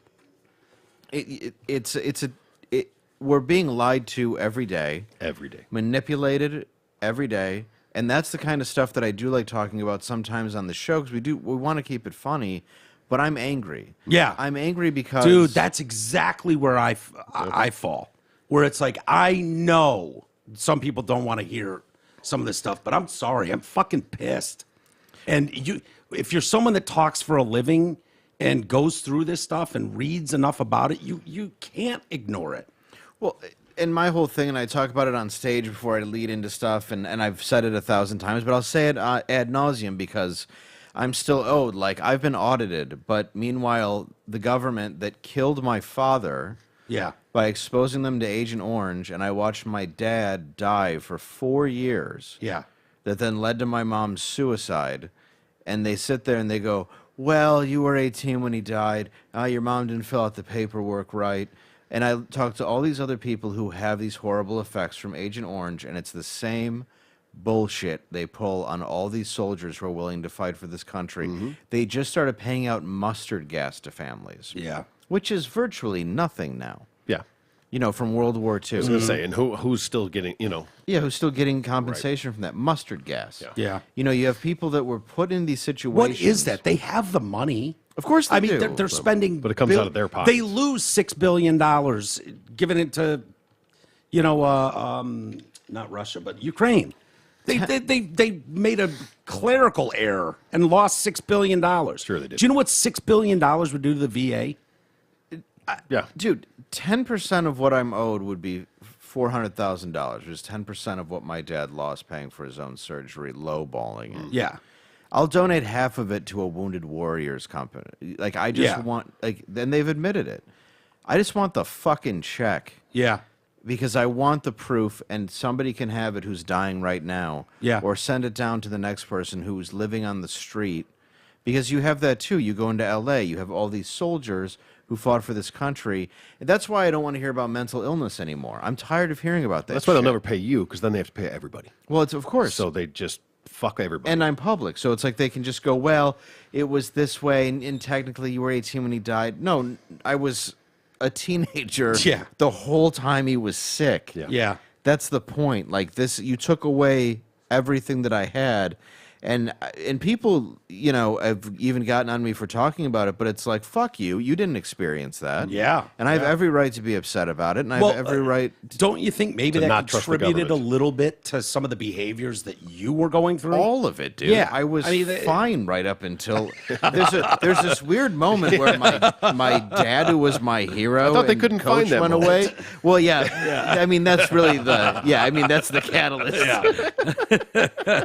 Yeah, but it's definitely the start of it, where all of a sudden it's like, oh, I like to escape, and then you just do so many things. Yeah. It all gets cloudy and you Yeah. forget where. But I Is it- watched this happen though, and that's why I'm tired of the mental illness talk when people go, we have to talk about mental illness while you're also being told you need to respect all these genders, you need to do this, you need to do all this other stuff. It's nothing but mass confusion. Yeah. It's not real. It's bullshit. If people want to be identified as whatever, that's perfectly fine. But the idea that we're supposed to sit back and go, okay, we'll cater to all of this before you cater to the actual mental health and health problems of people Yeah. in this country? Yeah. Are you shitting me? It's the Yeah. real issue. Yeah. No, it's that way they can keep you fighting about a fake health issue Yeah. instead of having you deal with a real Don't one. forget the big pharma involved. Of course, you need Exactly. to. Yeah, you got to 'cause- send the meds and all of it. It's so obvious. It's a machine. to Yes. see. It's so obvious to see. And it's like. Even when we know, The I don't battle know is- why. I know something's fucked up. I don't know why. I'm not sure what the end game is, but you just know. Your senses go up like, this is just wrong. There's something fucking going on. Something's off. We're being lied to. it's population elimination. I mean, realistically, I mean, what else could it be? We're not doing anything. We've built this giant internet that controls everything. We don't have jobs for people. We don't have ways of life for people anymore. There's Getting pretty worse much- with AI. Yeah, people are getting rich and people are getting poor, but even the people that are getting rich are really they're centibillionaires now. Centibillionaires when you think about that. You can't even comprehend $1 million is nothing to these Yeah. people. Like it's not even like the money that Bezos and all these other people have, which is fine if you want to put it under, the capitalist way and everything, that's fine. That's what our country is. Yeah. But there's this amount of money that people have that is insane. Yeah. Yeah. And that money is also being taxed, given to the government, being in that they're in charge of the media. They're in charge of everything you look at. They're in charge of everything that you're being taught. But we're watching schools get worse. We're watching people be more afraid. We're watching more homeschools. We're watching all of that stuff leads to antisocial, dangerous behavior and closed-mindedness, Yeah. fear, everything. Yeah. And we're becoming more divided. Just got to take away the guns, though, because that's the issue. Right, because that's the real problem is you don't want to have guns because every now and then, the same as, and I have to give, and I will, and Crowder released the story of the Nashville shooter, Yeah, right? Yeah.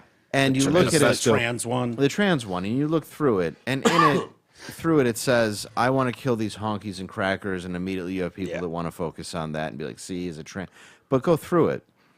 Next thing is queers. Next thing is Faggot. yeah. Yeah. It wants to kill all these people. That's not somebody who hates a group of people.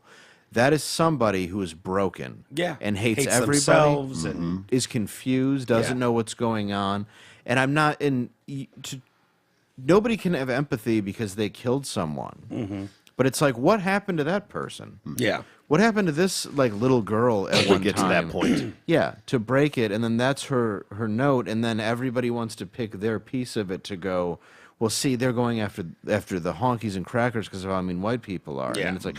Then you can go, oh, they're going after the gays and stuff because that's who's messing and scrambling their brains. It's like, no, it's because all this information being jammed into your fucking head Yeah. has made you absolutely crazy. And God knows what medicine, like you said, Big Pharma, Yeah. who knows what hormones, antidepressants, SSRIs, whatever shit was being pumped into her brain for her to one day be like, all right, I'm just going to load Kill a gun. toddlers. Yeah. Yeah.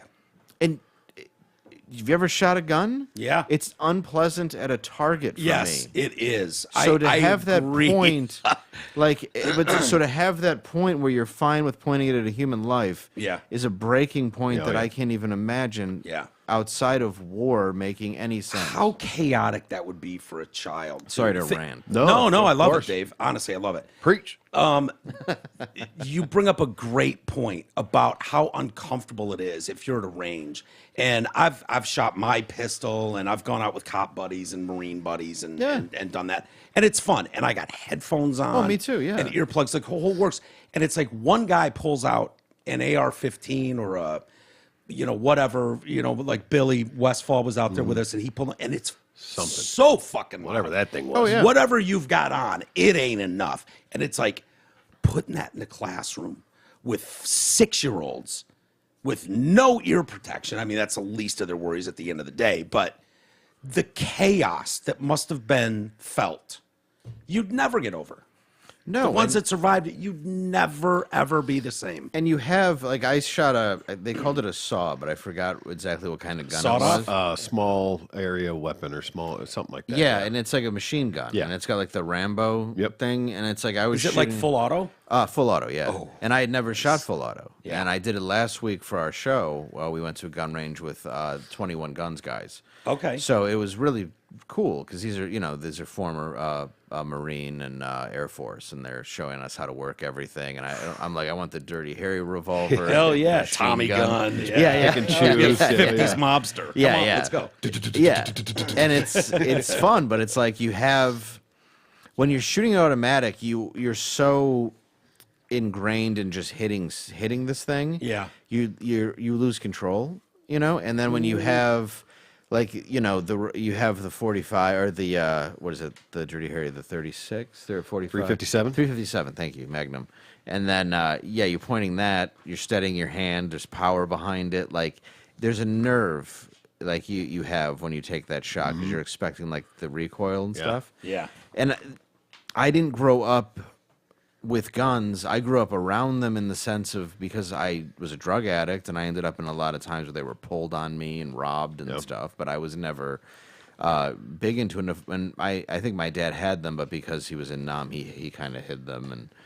And but I don't. To the idea that people can't have them is the dumbest thing in the world. It's like, why would you take away this last line of protection you have against the people that they look at you like nothing more than a number and a statistic and what they can take from you. Yeah. Well, they hated that guy in Indiana. Yeah, I was just going to mention him in the mall. The good guy with the gun. Yeah. Oh yeah. Who from 40 yards fired 3 rounds and did not kill anybody else in the area in the food court and literally just took out the target. Probably saved a dozen lives of innocent people, and they were trying to find a way. Yeah. How do we lock this guy up? Because he had just found this new loophole where he could carry, because normally he couldn't have a gun in there. It was in a mall situation. But they had just changed something to where he had it, so he had it, but even they were like, but like, fuck you, but this guy just saved lives. Yeah, here's the key that's to the hero. city. Yeah. Go pick out a pair of Gap jeans, son. You done? Exactly. Right. When did that change, though? That's the part that is so doesn't irritating help because the narrative. Like we as a country used to all look at that guy and go, God bless him, Yes. man. What an Never buy a American drink and hero. pay for a drink the rest of your No, life. absolutely not. So you're telling me some madman was just taking shots in an open food court, and this dude from 40 yards away pulled out a gun in 10 seconds and put him down in 3 shots? We were supposed to wait 8 minutes for the police now, to show up. Yeah. Like, he's not on the front page of every paper with an American flag draped over him as an absolute hero. Yeah. Instead, we're debating. We're trying to find a way if we can throw this guy in prison. The guy was it Daniel Perry in the subway in New York? Oh yeah. They're trying to fucking throw in prison, and like all the New lady Yorkers he know. saved said she was afraid of the gun.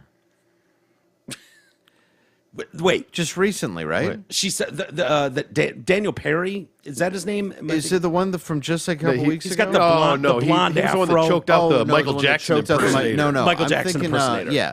No, they're trying to throw him in jail, but just recently, a guy saved a woman who was being robbed with a gun in the subway. in the subway. Yeah, on and a she bench or complained that she was afraid for her life because of the gun. The good guy's gun? Yeah, the good guy's gun. Fucking hate people. And it's like, you worthless whore. Yeah. Like he should have just Yeah, fucking right? pointed her. Turned and shot at her. Collateral damage. And that's the problem is like Uvalde. Like you wait for the police, right? Yeah. Let's say the police show up. Now they're terrified. They have to have the right angle with their body camera to make sure they look threatened to even take this guy out because we've cut them off at the balls because we've used that as an excuse. In Nashville, by the way, those guys were fucking studs with that with the trans one. Oh, yeah. Oh, yeah. That was a great video to watch. Oh, yeah. They Where were the fuck ladies around. in that? I didn't see them. Huh? The lady cops. I didn't see a lot of them in that No? video. All right, well, Seemed like it was all just big dudes. That's odd. Huh, weird. And Anyways, they were able to. I digress. They were still able getting to ready. Finish the job themselves. They might have been out back with the canines. Puffing. but yeah, like Uvalde, I remember when it happened. Like the next night, I think it was the day after I was hosting the show and my last show, and I had my friend Ken on just as a giant vagina with a cop hat on, and I was interviewing Officer Huge a Pussy, and people were like, "This is too easy and way too soon." I'm like, "No, it isn't. It's right on time." Exactly. There's footage of two guys hearing gunshots that are wearing fucking body armor. It's my favorite scene. Doing nothing. No, Hand sanitizer. Hand sanitizer. Don't forget the hand sanitizer. Yeah, hand guy. sanitizer cop. Oh, Dude, I couldn't even at that point. What do you? And then there's a guy who's an off-duty border patrol guy. Took a shotgun from his barber, whatever. Yeah, he was that. like getting a haircut or whatever, and walks in. There's He's like, the hero. He's like, "Do you have a gun?" Yeah, and then goes in and cleans house before the. I mean, the guy already wiped out a kindergarten class, but it's like he goes in, You prevents. save one life. Yeah. You're the hero. And he goes in and prevents everything while everybody's outside or in the hallway. Like, how do we take action? Yeah. I don't know. There's a bunch of you. Use the guns use that the you gun have. on your hip. Use anything. That's what people need you there for. Like, Yeah. this country should be ashamed of where we're going. And what are we catering to? Yeah. Screaming blue hair. Like, the level of people that bitch who have never had anything in their life or any problem or any pushback or any trouble. They act like they're victims and that they've been through it. It's like you haven't. No. If you have been or you'd been in a situation, you would actually have some empathy or some idea for what's going on for people trying to save you. Yeah. It wouldn't just be this constant screaming, struggling, crying. Find something to bitch about. It is. Jay and I used to talk about this, about how, I don't know what else to say, this nation needs a war, like on our soil. Like, and I know that sounds harsh, but what did your dad go through and my dad and your dad? They lived through harsh shit where you could be drafted and a lot of you went overseas and a lot of you didn't come back. And you didn't want to go. And you didn't want to fucking go, but you went out of pride for your country, as a duty to your country. And you came back and you were treated like shit. You were called a baby killer and right, spit on. Right. But, you know, for the people that were home, they lost personally. Their friends, their loved ones, their brothers going over there and fighting a war, that meant something to them. Whereas now, so our generation comes around and it's like, you know, we're 90s kids. We didn't have any, you know, there was nothing. It was all happening over there. And we're soft because of it. And we've continued to be soft. And I don't know where this goes long term, but these people today don't have a dog in the fight with what they're bitching about. Can you imagine if we had a draft now? Oh my, yeah, people, dude, there are videos out there on TikTok and stuff. Guys, like, I wouldn't do it. You know, like some fucking trans kid isn't going to be in the draft. You're like, okay, dude, this is where we are now. They will draft you, though. Yeah. But what They're good gonna- are they going to be? I mean, they won't be. Right. Until they get That's just it. shot at a couple times. Oh, then well, maybe. you know, somebody's got to go in first. Yeah. But Operation Human Shield. Don't ask, don't tell. but yeah, but I think in the 90s, when you look at it that way, when we were growing up, we respected what our parents went through. I remember my 100%. friends that were diehard liberals every Veterans Day, every day, you know, thanking my dad. Like, Yep. there wasn't.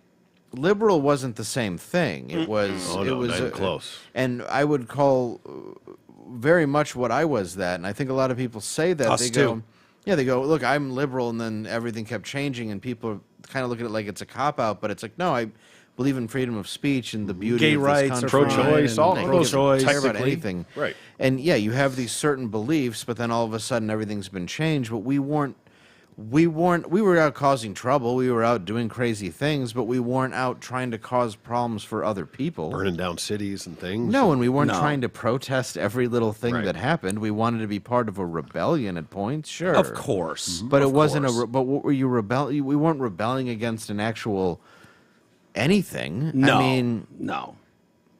No, I just don't recall having this passion and bitching. It's such a lack of respect. So misguided.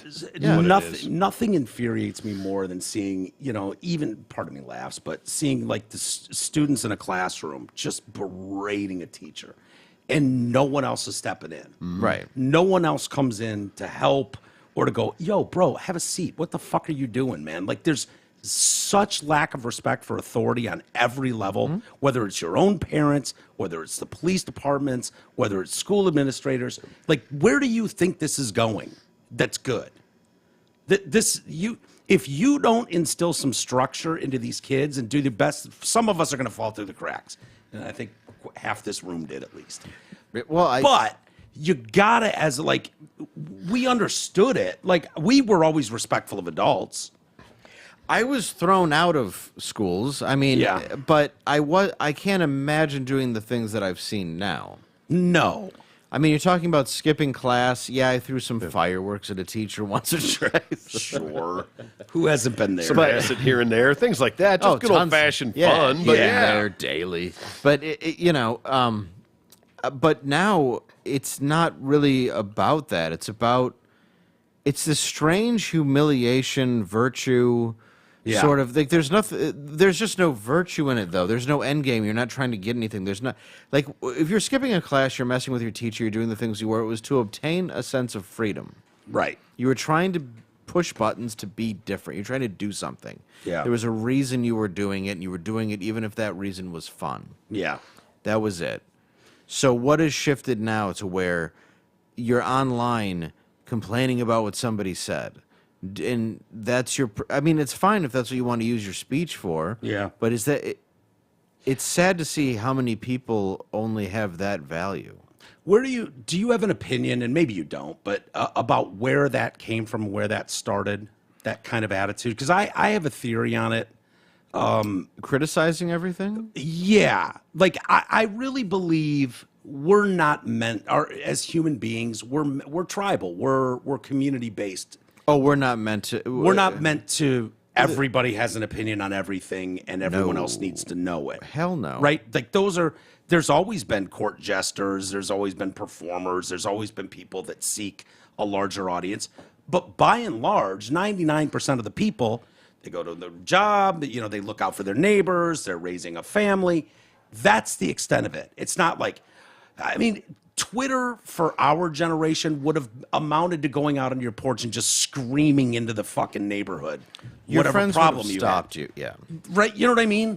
Like, oh, I got a cold hamburger at McDonald's today, and then stomping out to the front porch to scream and let the whole it's asinine. That's part of the game, though, it being the Wild West, where the goal is to get people to kill themselves. And I mean, that's based on other people's unhappiness. I mean, there's a difference between being critical of work and just hating something to hate it, because a lot of it is projection from being able to accomplish nothing. Yeah. But when you break it down, look at the person. I guarantee you 95% of the time, it's just somebody who won't get out of their own way.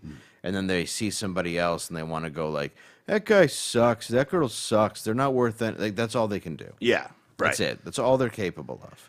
Do you worry about, because you've got a young one, I worry about. Of course I do, every fucking day. Every day, right? You have to. And I don't know where this goes, where it is very clear, if you're paying any attention at all, there is a level, I don't care if it's the Girl Scouts, stories about that today, host training session on international or internalized racism and white supremacy culture. In the Girl Scouts? In the Girl Scouts. This is what you're preaching to fucking 6-year-old girls. Aren't they the brownies? Or whatever. The brownies, yeah. And then Girl Scouts. Cancel the brownies. 10-year-olds, yeah. But, if that's what you're...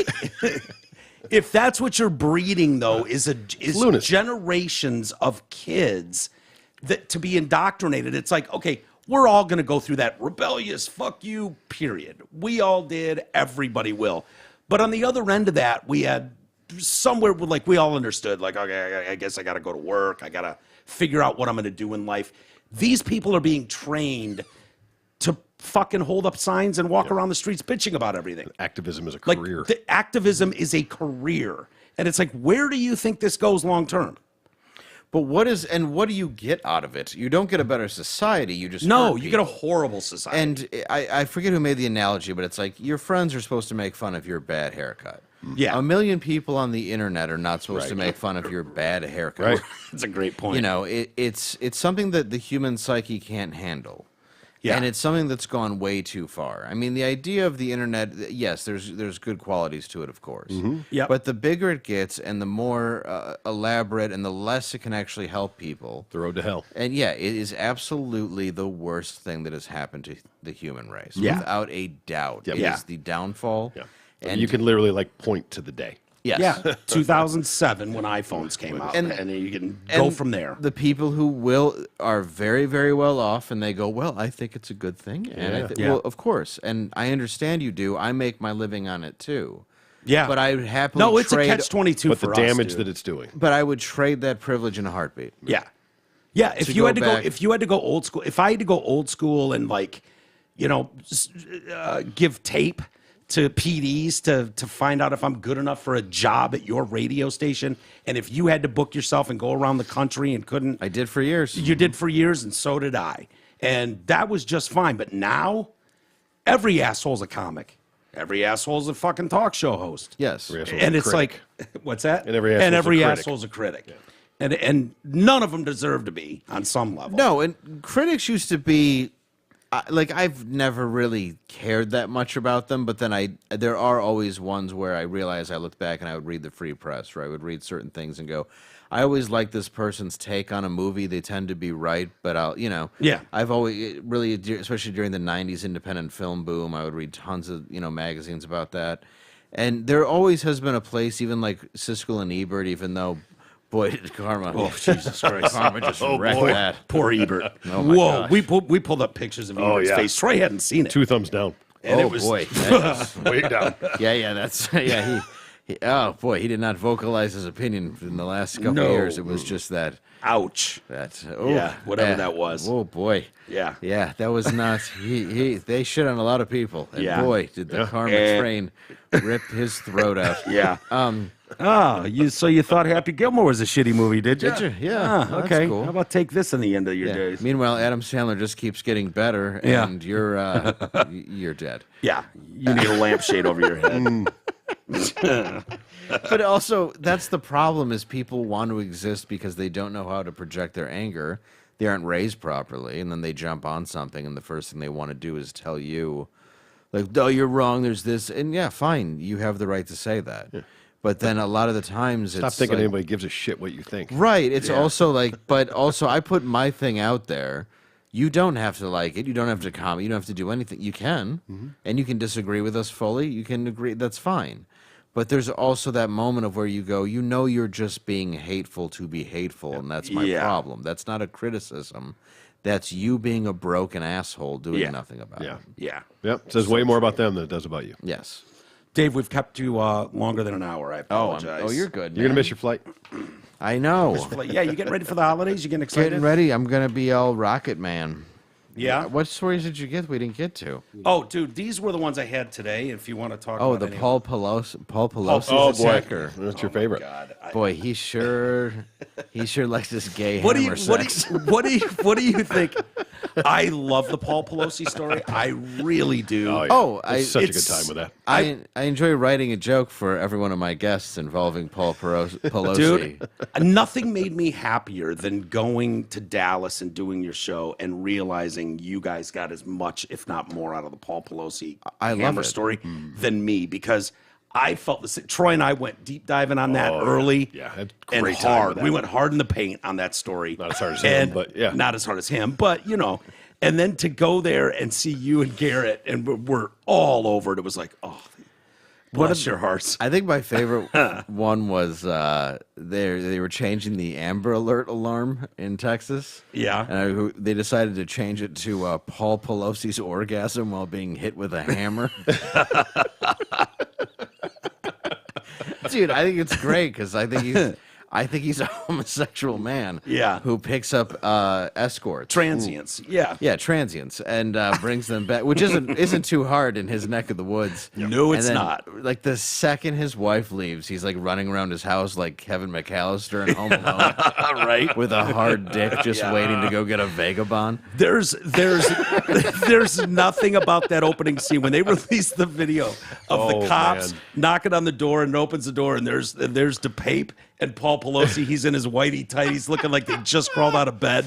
Oh, yeah. And he's got a hammer in his hand and they're like holding hands like, oh, nothing to see. No, Yep. we're good, officer. Yeah. We're good. It's like, that's not the reaction anybody would have. You No. would have dove into those cops' hands. Right, Oh my save God, he's me. gonna kill me. Oh, yeah. This Thank God you're here. He's got a hammer. You're like, I don't know how he got here. Why did you turn off all your cameras? I don't know. Crazy. I thought I had him on.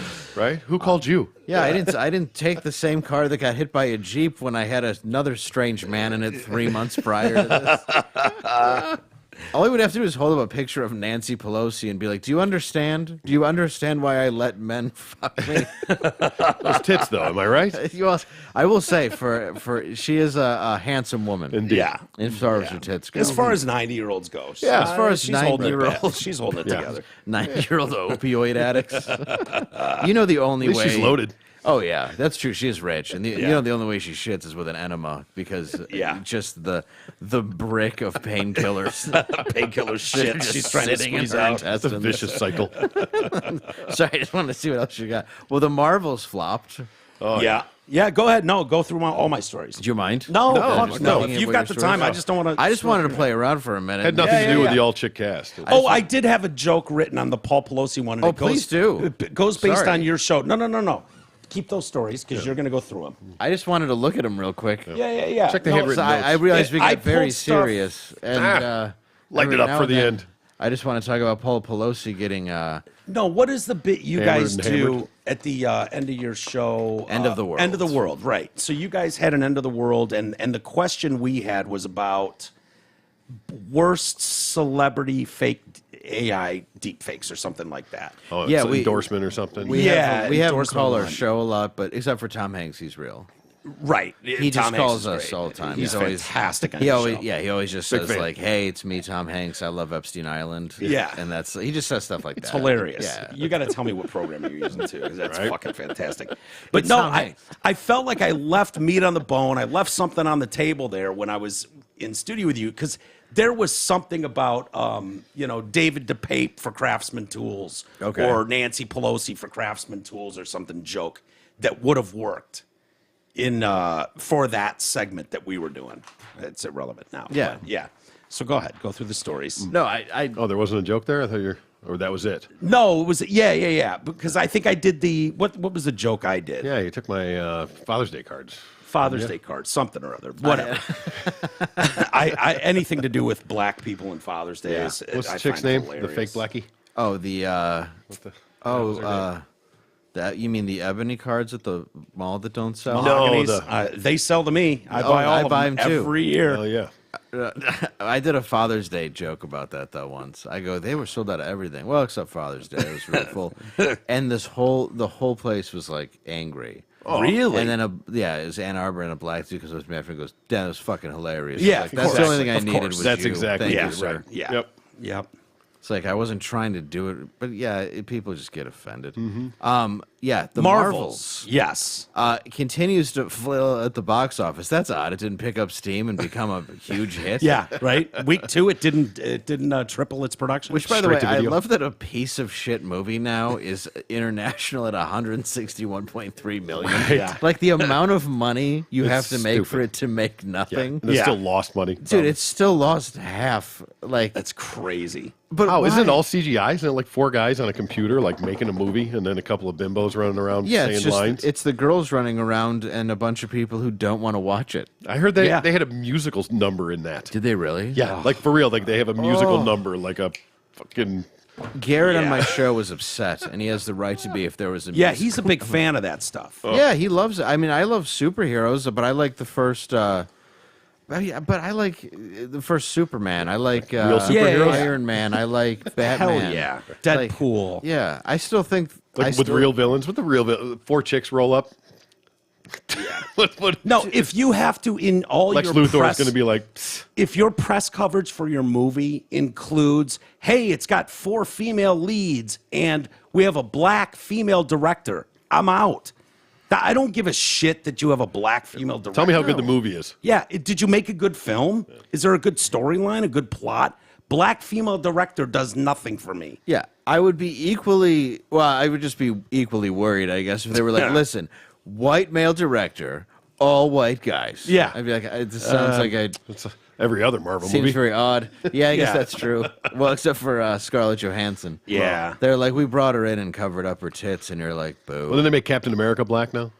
They did at the end of one of the Marvels. Oh, yeah, and I saw that. He was kind of passing the torch. It wasn't a terrible storyline. Just No, saying. I don't have an issue. I mean, with I Captain get it. America. Nobody likes black guys, but still, the way they More like Private Marvel now, but yeah.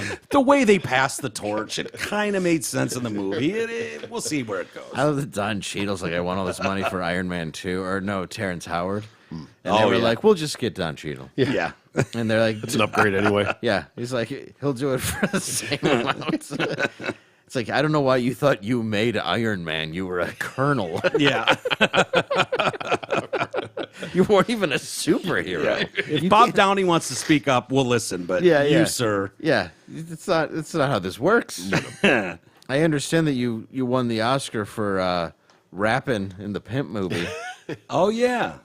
Yeah, remember that? I love that movie. It was a fun movie. I don't know how much it holds up, but I like Hustle and Flow. Hustle There you and go. Well Flow. done. Boom. I saw it in the theater and I was like, wow, that was surprisingly really good. Yeah. Terrence Howard's a great actor, though. He is. He is. Overpriced, but yeah. Yeah. They're not gonna. He talked himself out of the game, really. Yeah. And then Crash, which I find insufferable. Crash. What was That was the Matt one. Dillon, right? Is that he's the cop? Yeah, Matt Yeah. Dillon's the cop who like he goes banging on Terrence Howard's wife.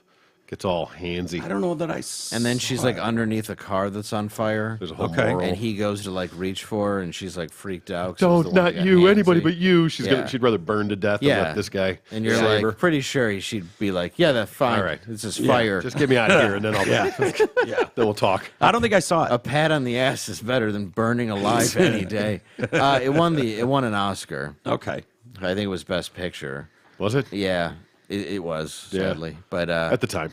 yeah, I did like Traffic. That was decent. Yep. Yep. Okay, let's see what else. White House claims Thanksgiving meals are down. I love these stories. It's so, like, dude, are you really bragging that What? you can get a fucking Is it saying holiday the price meal of for it is down? $2 cheaper than it was last year? Go fuck yourself. Remember no they way. did that with something else. It was like 16 cents cheaper for Still, I guarantee 4th you, of July hot I've been dogs. grocery shopping. I promise you it's not cheaper. It's not, and dude, your cart when you fill it up. I seriously went to Meijer and it was like this much stuff. Yeah. And it was like $100. $108. Yeah. I was a like, cart used to be $100. Yeah. Now the basket in the front is $100. Yeah, now you're leaving and you're like, I'm sorry, did you say, you're like, I got to put these bananas back. Yeah. I didn't realize this was going to happen. I wasn't planning on spending $16 on a bunch of bananas today, but But the White House can't brag when you were the president last year. yeah, It's like, remember how shitty I did?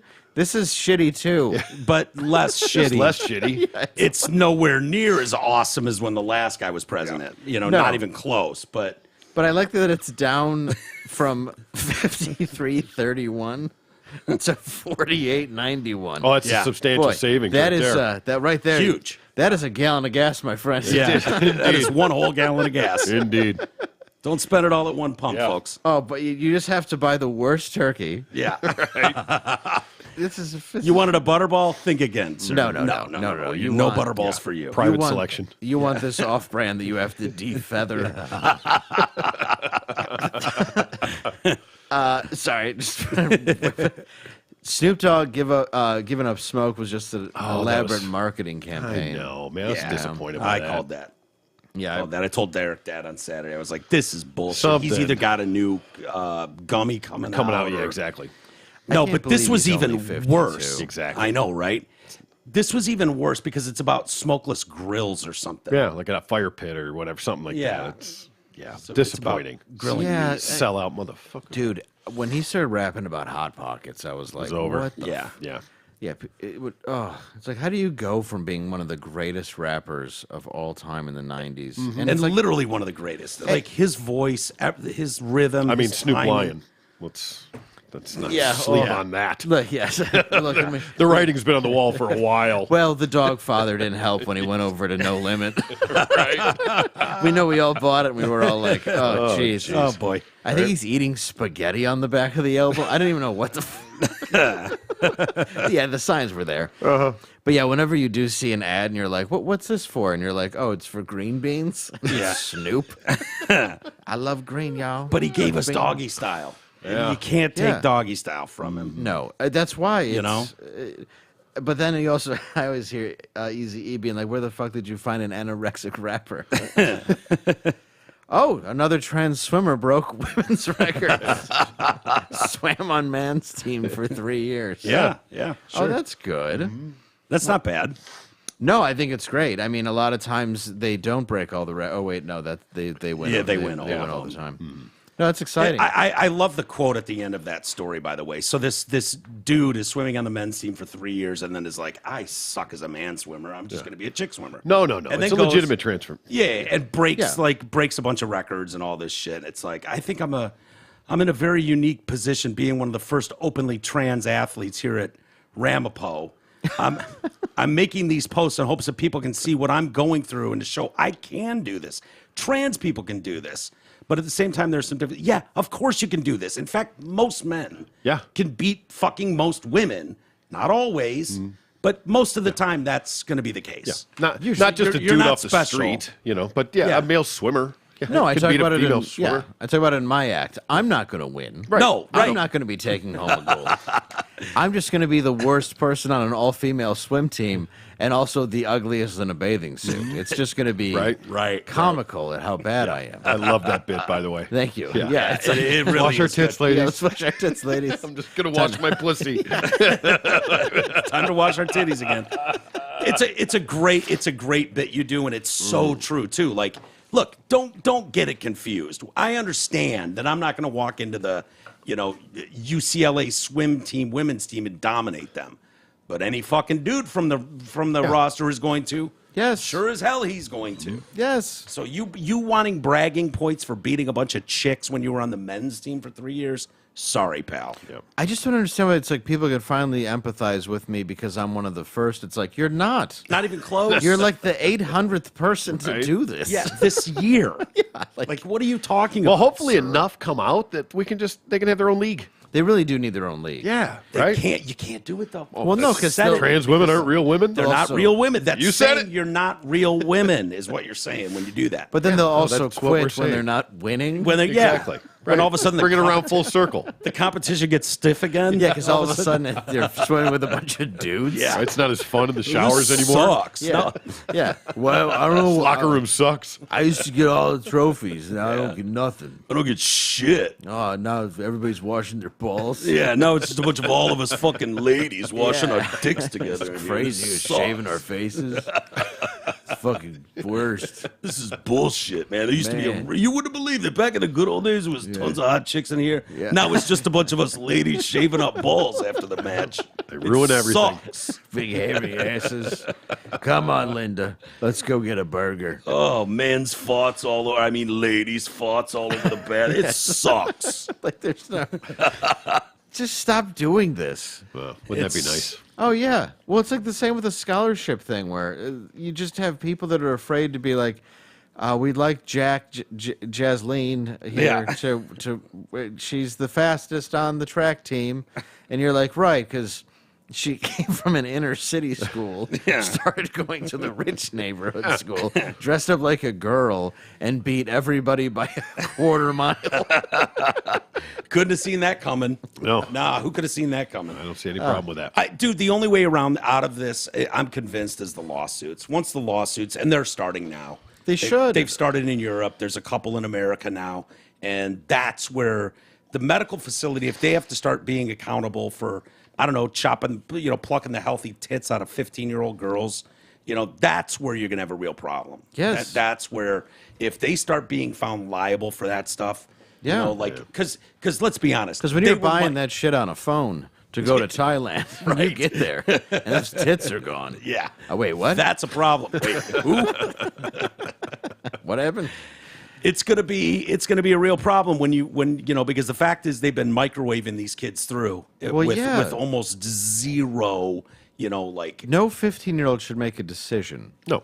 I just mean any decision. No, of course not. I mean pick dinner. You can't vote. You can't smoke. You can't buy a gun. I mean, you can't do anything. No. Can't get a tattoo. No. California. Somebody went around the other day and was asking people, should a 15-year-old be able to get a tattoo? Like, well, no, because and the same people, like, should they be able to change their gender? Well, they yeah, know of course who they are. Yeah. Like, you fucking hypocrite moron. Yeah, in How can California, possibly- you Right. cannot go to a tanning bed if you're under 18, even with parental consent.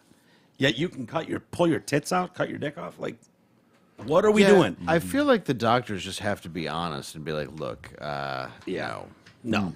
maybe when you're older, you've thought about it. Yeah. But when it's not something... It'd be nice to have an adult in the room.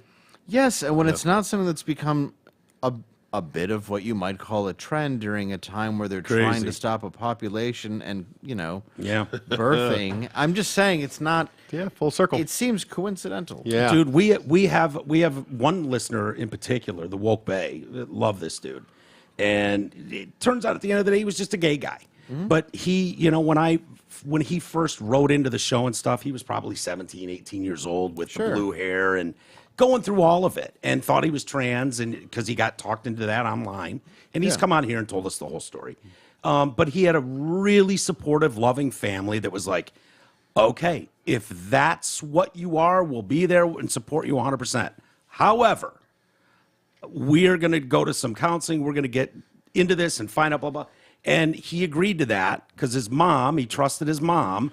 And his mom got real counseling. Got not, real not counseling just for yes him. counseling. Yeah. That's a big difference. Big Not all difference. counseling is created equal either. Oh, hell no. Yeah. And Mom was like, "Oh, you're gay as shit, but you're not trans." You're not trans. Yeah. Stop. We're not cutting your fucking Right. gorgeous dick off either. You're Stop. just a gay guy. You're It's like, okay. "Your big, beautiful sack." No one's touching You that giant, immediately beautiful realize sack. it's the dad. Oh, we're not getting rid of his penis. Not his penis. Leave his family legacy. Yeah, it's got to stay right where it is. Can he be one of them chicks with dicks? Because we ain't getting rid of that fucking pile of meat. I No don't care way. what he is. You can get rid of his mouth.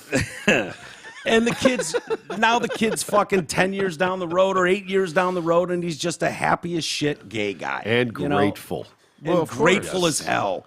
Grateful as hell that his parents stepped in and were responsible and reasonable. I mean, there's an idiot I saw online yesterday talking about her 2-year-old is trans. Did you see that? Take the clip? kid away. I've seen It means it. you're not capable of parenting. Yeah, I've seen it before, and it means you're a complete idiot. And a psycho and a shit parent. Well, it's because it's become the new "I have a rescue." Yeah. You know what I Right? mean? It's Yeah. their new way of saying, like, this is my, Exactly. look how brave and wonderful I am as a Yeah. mom. It's like, no, you just have Munchausen by proxy. Exactly. And you need, you need attention from strangers. you and need to have your kid taken away. Yeah. It's the bit you and Garrett did, I believe, in the first episode of Normal, which I fucking love, by the way. And you're a devastated father because your kid's not gay, Right. And he's just a straight white male, Yeah. And he's dating the cheerleader, Yeah. Like everything is falling apart. Yeah. It can't get any worse. Yeah. It's so funny because it's true. Like you feel like there's actually parents out who are like, "Oh my god, my kid's straight. He's not gay. What am I gonna do? How do I even speak to the neighbors?" I don't know what I'm going to do. That's why when you see the kid, he's reading a golf magazine and wearing an I Love Sports t-shirt. Yeah. Perfect. I love sports t-shirt. I saw a guy in the stands today at one of the, I think it was the Browns football game, and he's holding up a sign that just says "Go Sports Team." Like, that's awesome. Yeah. Go Sports Team. Yeah. No, it's perfect. All right, let's do an email I got, and then we'll get you out of here. If you Yeah. don't want to talk about it, that's fine. But I got an email subject to Landau. Question for Dave Landau. Yes. A, has he talked to Steven Crowder since he left the show? And B, now that he's had some time away from the show, how does he feel about his time there, good or bad? From Mark. I have not talked to him. I would.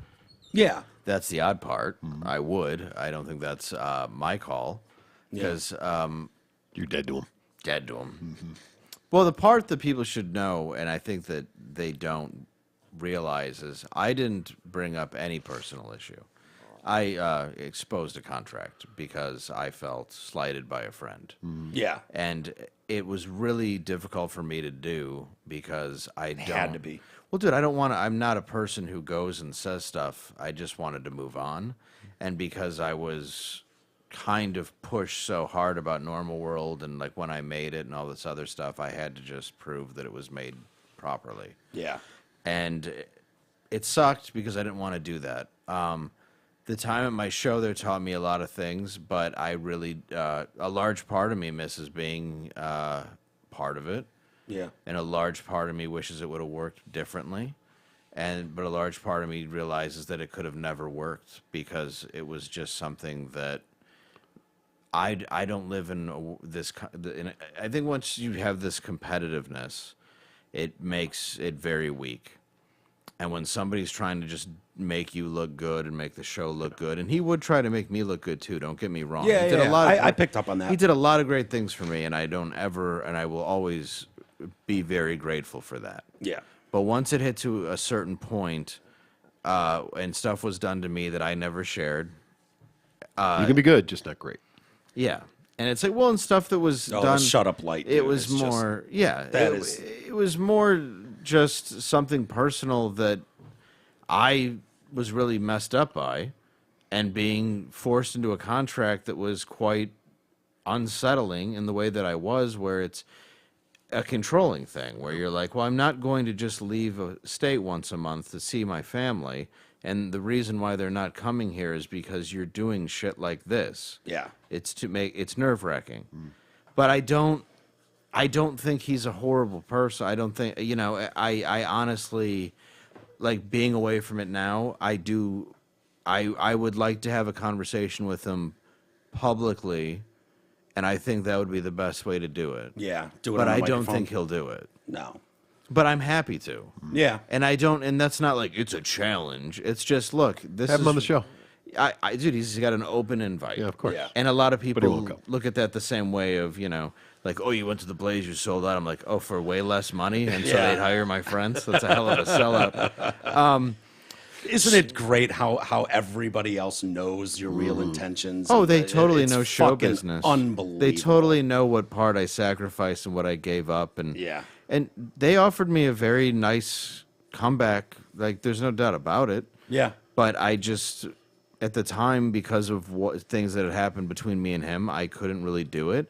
And honestly, my agent was a driving force in between what screwed us. Yeah. You had somebody It's a who, shitty side of the story. It really is. yeah, he did a lot of shitty things. Yeah. He decided to go, look, I'm going to just kind of step over you and Play both sides. go after this one guy. And, like, he now has other clients that go on the show and everything, so he wins no matter what. Right. And it's like, it was a shitty thing to do because it was somebody dividing two people over money. And I don't ever want to operate that way. And the problem is I think Steven feels that a lot of people have taken advantage of him over the years, and a lot of people feel that they've been used by him over the years. Yeah. So you have two sides to every story. But the reality was I went in, I did my job. And when I was talking about being late, people were like, the show would be late because the show is never late once because of me. No. It's never had anything to do with me. It has to do with the fact that it's a news show, and sometimes it takes a minute to get everything in Yeah. before 9:15 in the morning. So Yeah. when you're sitting there bitching online that it's, why is it 9:30? Yeah. Well, because it's fucking gonna try to make you a good show. Yeah. Dave's late Yeah. again. Yeah, be Yeah. patient, And it's like they would say that all the time, like, oh, he's not very punctual. It's like, no, there's people working Yeah. trying to produce something good. Dude, I gave up caring about that a long time ago. Oh, With, like yeah, exact times and shit. Like, no, forget it. This show it's not going into the ether where you either hear it right now live or it's gone forever. It's not. It's not the old school way of doing radio. And I've found myself in that position a million times, and I've driven people nuts that I've worked with because they're here, they want to get going, and I'm like, I'm not quite ready yet. I need another 30 minutes. If we're going to make this good, I want to know exactly what the fuck I'm talking about with this story, and it's going to require reading a couple more articles about this to really get a grasp of it. And that's necessary. So if we're 15 minutes late, then so fucking be it. Yeah, You know? that's exactly it. And it was always about putting together the best show. And it's like I Yeah. did my job, I did my parts. Yeah, some days are better than others for everybody there. Yeah. And you know what he ended up going through and the stuff that came out about him and everything. It's like, look, you can look at whoever talked to the press, did whatever, fine. But I was like, look, I went public and said what I had to say. Yeah. It's nothing personal, nothing else. I was asked questions. I didn't answer them because it's not anything that I need to answer. I just said, look, this was the contract I was given. I thought it was shitty he recorded his friend and played it on the show. Yeah. If I was there, it's why I said that there were yes men. I would have said, what are you doing? That's a terrible look. Yeah. Yeah. I mean, even if you do record business calls, I get it to some degree because you're protecting yourself. But Not don't, your friends. You don't. You don't weaponize it. You use it don't if you need weaponize to, it. but And- you just And the problem was, I felt that a lot of my input like that was not, especially in the last several months, was not ever being looked at or being taken seriously. And that's where I think I would have been most important to be like, look, I know part of you is better than this, and you can't just have people tell you, let's do it this way, let's do it this Yeah. way. But look, the guy built something oh yeah. Yeah. amazing. No question. Did you catch any blowback from his fan base? That went A down? lot of them came with me. A lot of them Yeah. were still my I knew. I fans. mean, some. That's, I, I wasn't was sure how shocked. that. Oh no, went. a lot I of was people. surprised how many people supported Yeah. him from his like hardcore family. Oh yeah, there's a like lot. they were. Yeah, there's some people who who hate me for it, but Yeah. at the same time, it's also like the dumbest people imaginable who might go to your shirt and like God hates queers, and they're like come at you and they're like, "You Steven going to be here?" And you're like, "Why? Do you see his name on the sign? Like, why are you here? Like, do you even know how to read a menu?" Yeah. You know, so like people that have a deep seated like I don't know how to put it, sort of this blind allegiance to somebody without ever realizing that everybody can be flawed Yeah. is absurd. But the reality is like the people who work there, Tim especially, I like his dad, they work hard. Yeah. And they put on something that's good, and he does have his problems. We saw the stuff, like a lot of people went at me, they asked me about his wife and stuff. I'm like, I'm not touching that shit. It's not. Yeah. I don't want to get involved. It's not my business. I don't like. And people look at it because stuff came out after I exposed it. But again, I didn't expose anything. I just said, this was my contract. This is a really messed up thing to do to your friend. After you told your friend you can't make sketches. After you bring your friend in and say that he makes more money than you, when it's like, I know I don't. Right. And it sucks because it was a really, really great thing that got destroyed because of ego. Yeah. And it got destroyed because the middleman between me and him, there shouldn't have been a middleman. Yeah. When he and I were just talking as And friends. it's a little backstabby, the middleman part. By of it. far. Yeah. And I wouldn't even blame him. I mean, it was backstabby on his part too, but Yeah.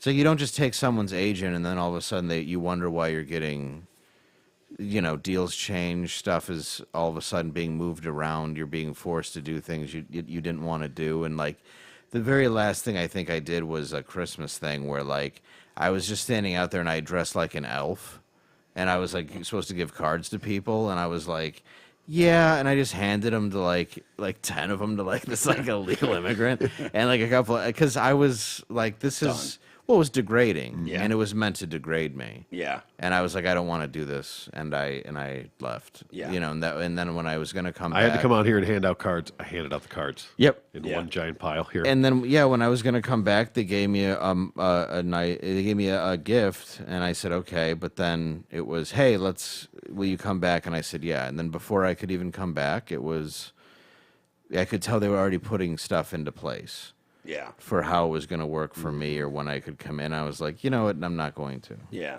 Yeah. And again, I think if it was me and Steven able to talk as friends without somebody always fucking there to be like the middleman and the saying like, no, he's right because this and that. It's like a man-on-man conversation. I think we would have or somebody being a legitimate mediator. a legitimate Not mediator. with ulterior motives. Yeah. Yes, because the reality is like, look, I did the commercials for him. I wrote the stuff for him that he wanted me to write. Everything I asked for was turned in.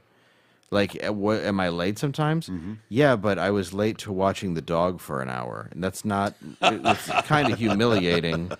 Are you kidding me? No, Oh wow. But it's like I really tried. Like, I really had fun with him. Like, there was an on-air chemistry that existed that is undeniable. Yeah. That his show does not have anymore. Yeah. And I mean, that's just the truth. Yeah. And I haven't watched it. Dude, he and I worked very well off of it, and it sucks. Honestly, it sucks. Yeah. Because I really think You had it that was with Anthony, something- too. I had that with Anthony too, and Yeah. and I left And it Anthony's was better show. with Anthony. Yeah, and I left that show to do this show, and it's like that was one where I thought Anthony was moving to South Carolina. Yeah. So I took advantage of another show. I have nothing but love for Anthony. Yeah. Anthony's going to come on the show, but Anthony and I continued to talk regardless of what the fans think. Yeah.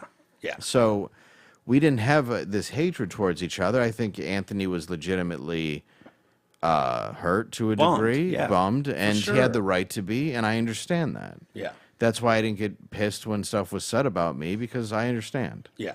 You know, I didn't deserve a lot of the shit I got from, people there, but from him. The pests are they're Well, they are. they're legendary. Yeah, once you get What are you through it, gonna you do? get through it. And sorry if this is a long-winded answer. No, I love but it. But no, the I'm truth sure is, Mark yes, will appreciate it too. Yeah, like I would absolutely like to talk to him. I wish it didn't play out how it did. I wish I didn't. But I really had no other way to go than just say, look, this is publicly why I made this. My whole thing, it was always wanting to make sketch, which is why I was there. And he wanted me to take off certain days where I was trying to make my stomach's disgusting. Good. I thought that was me. Nope, it was me. Barrett's esophagus, friend. Nope, it's what happens when you have lasagna for dinner. love it. Davy poo. I love it. But legitimately, I understood that he wanted me in on certain days, but it's like I'm at stand-up, Yeah. and if I can't tour as a stand-up to make money, then You have to offset and I'm it. making the same money I made with Anthony, but working way more. What's the point? Yeah. And then why is it I'm not allowed to make the most amount possible? Now I got to hire lawyers. Now I got to hire all this other shit that wastes all the money that I made. Yeah. So this whole idea of this dream thing kind of collapsed on me. And it's not woe is me, but it's like, dude, I just wanted the show to be good. Yeah. And You know what, dude? In the end, it will though, because I think betting on yourself. If I'm being totally honest with you, I think you were undervalued and underused on thank you. Crowder's show 1,000%. Yeah. I really do. Yeah. And I remember watching it, being irritated, going, "Oh my God, you were leaving so much out here. If you even had any idea, like look what Anthony was doing with him. Holy shit!" And I get it. Steven's, he's more of a one, and he's the guy, and that's the way he is, and whatever. But I think betting on yourself and going and doing your own thing, will pay off dividends big time down the road. And that's what Big I'm time. trying to do. And it's like, Yeah. I hate losing any friend. I hate doing that in this business. And I that's what bothers me the most about it, is that it went that way. But you push somebody long enough, and it doesn't matter what you're making, what you're getting paid, what you're touring with. Like, feeling shitty is feeling shitty. Yeah. And when you explain that to somebody and the response is like, I gave you this, it's like, but you're not. Yeah. It's all Or about. I made you. Well, if it's all about polishing your knob every day, and it's like, instead of working together, like when we worked together, it was fun. Yeah. But then it just became working against each other, and I never understood that. Yeah. It's a shame. Yeah. Yeah, it Very is, much. and Yeah. I hope we do talk at some point. But I don't know if he has that ability Yeah. at this point, because I'm sure he's angry, but at the same time, why the fuck am I angry? Yeah. Look at that. Yeah. Right. It's like so many, and you see so many of those comments like, he gave you a career, he gave you everything. It's like, you mean, like, I was on Artie Lang and Anthony Cumia's show first, right? Like, Yeah. I've been a touring stand-up for Headliner 18 for- years. yeah. Yeah, like before that. I've been happy. Just because Yeah. you just heard of me. Right. Like, the last 2.5 years have been the most depressing and miserable and hard of Yeah. my entire life, because Yeah, that reality would be literally the definition of the overnight success that took 10 years. Right. Right. Yeah, you just because you didn't see it, I came into your fucking orbit here with Right. Yeah. Crowder does not mean that I haven't put my 10,000 hours in. Right, and he did do. Look, it was really cool when we played like the Ryman Auditorium, and we played these venues together, and we were able to work together, and it was a blast. You know, it was a really cool thing, and it's a shame that I think the stand up was part of it, because I went out there as somebody who's been doing it for 20 years, Right. and clearly the headliner. No offense to Steven. no, but he was the star of the show, and that's a hard thing for the star of the show not to be the headlining comic. See, I don't get that. That would not be hard for me at all. I think, that just would, it'd be like, oh, this guy's specialty is killing on stage? Well, then by all means, we all win. That was always Drew's attitude. Yes. At the end of the day, he would say, I don't give a shit if the intern is hilarious or some fucking trash man down the street. My name's on the marquee. I get all the credit at the end of the day anyways. Well, that's the difference between ego. Yeah. Well, Johnny Carson, that was his. Was that his attitude Same deal, too? yeah. He didn't care. Yeah, he didn't give a shit. He always wanted to make sure. Why do you think he let everybody talk and everybody be funny? Because that's why so many people broke, because it was the Tonight Show with Johnny Carson. Exactly. That's who you wanted to see. And to this day, you don't remember all the names of the people he broke, but you sure as shit remember Johnny Carson. Oh, there'll never be anybody as legendary. Right.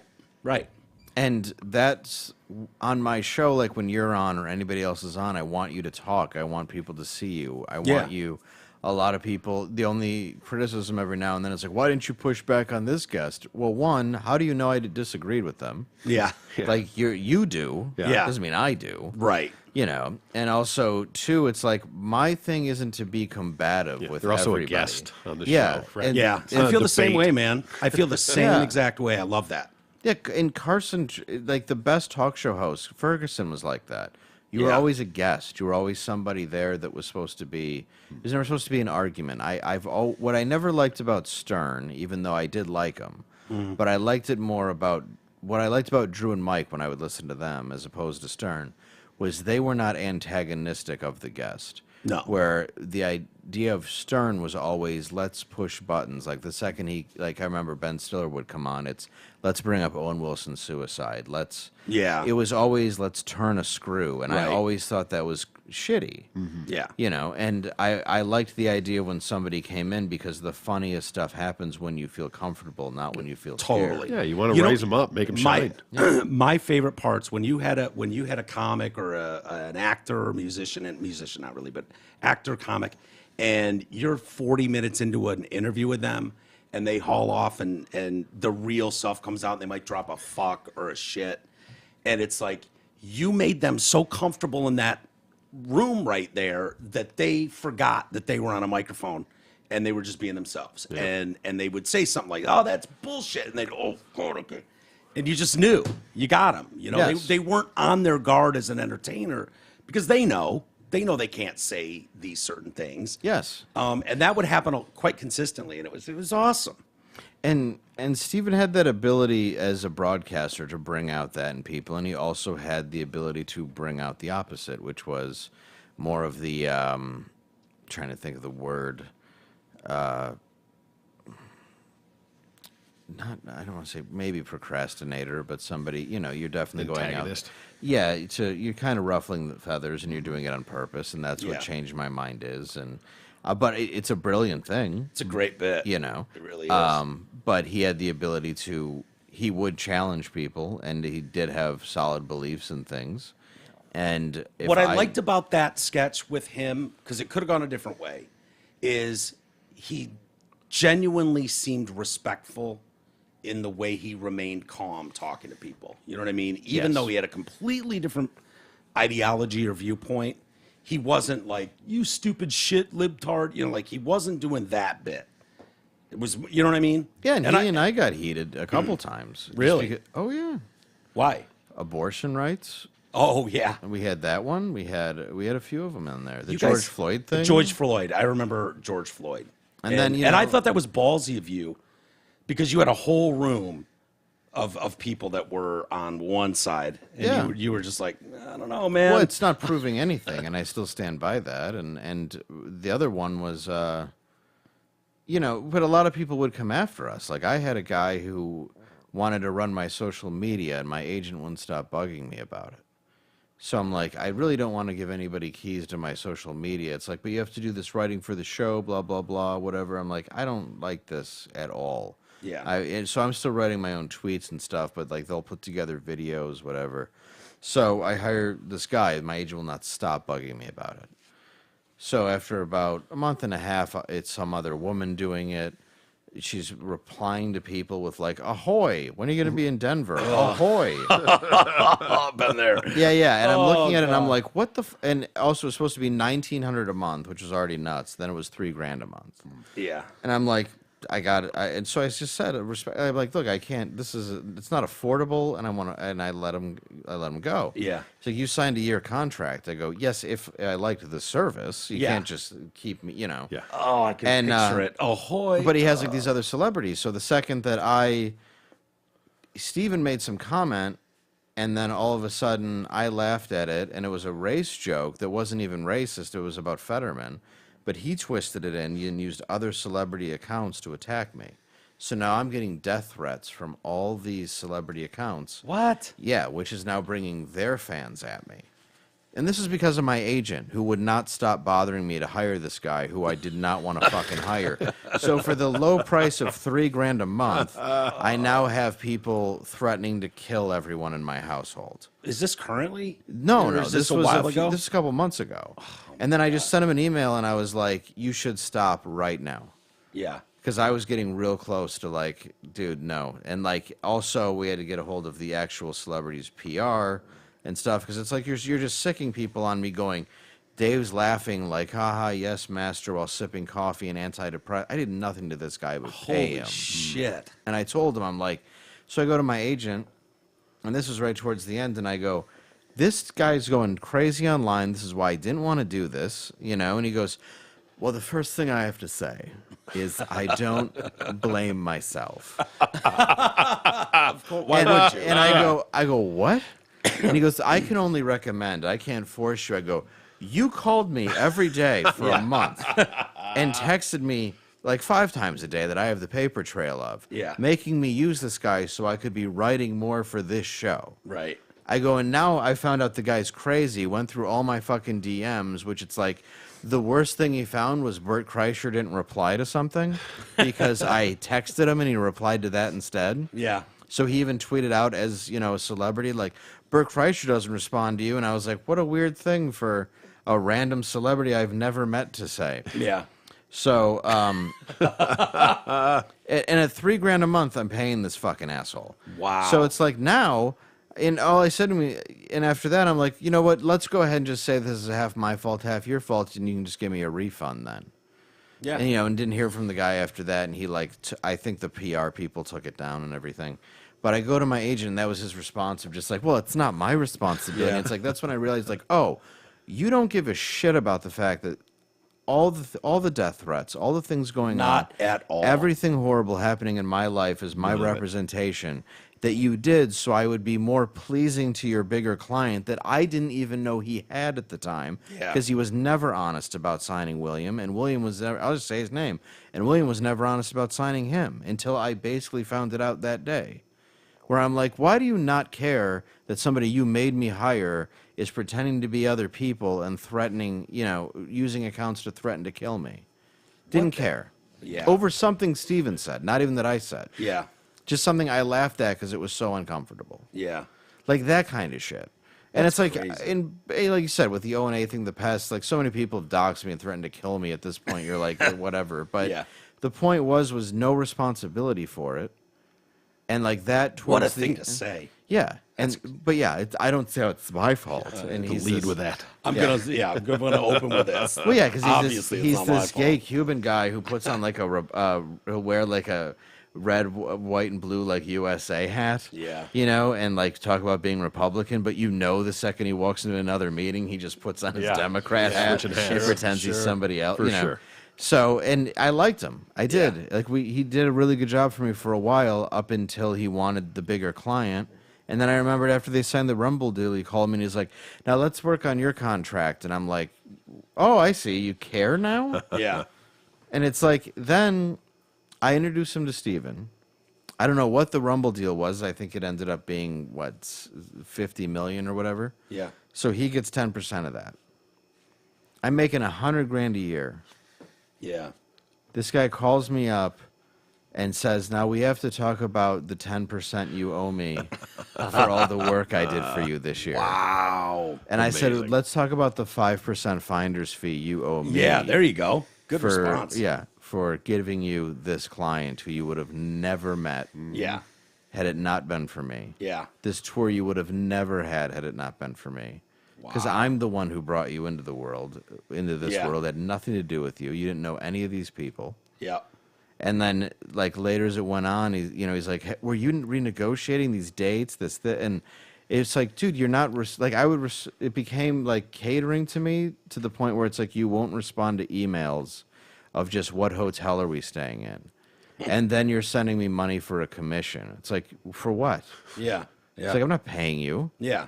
It's like, your job is you get me a date and then you service the date. Yeah. You It's didn't not- service the date. No, so- it's not you find the clubs I book myself and then you just get money. Yeah. That's not the deal we ever, and Yeah. it was sad. And like that, I think that he was a large driving force between us when he should have been the one working on uniting us. Yeah.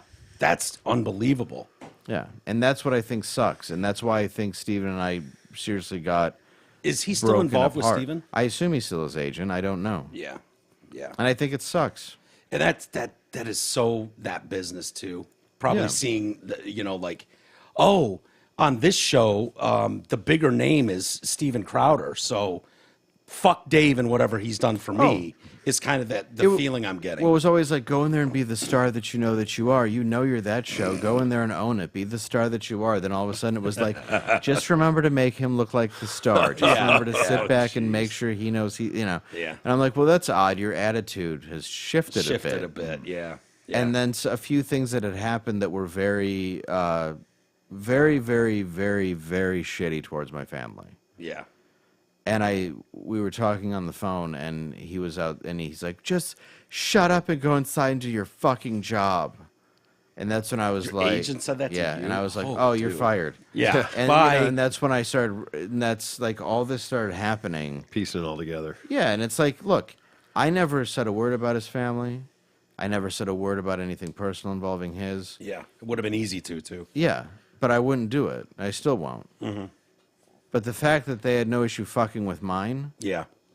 Says everything.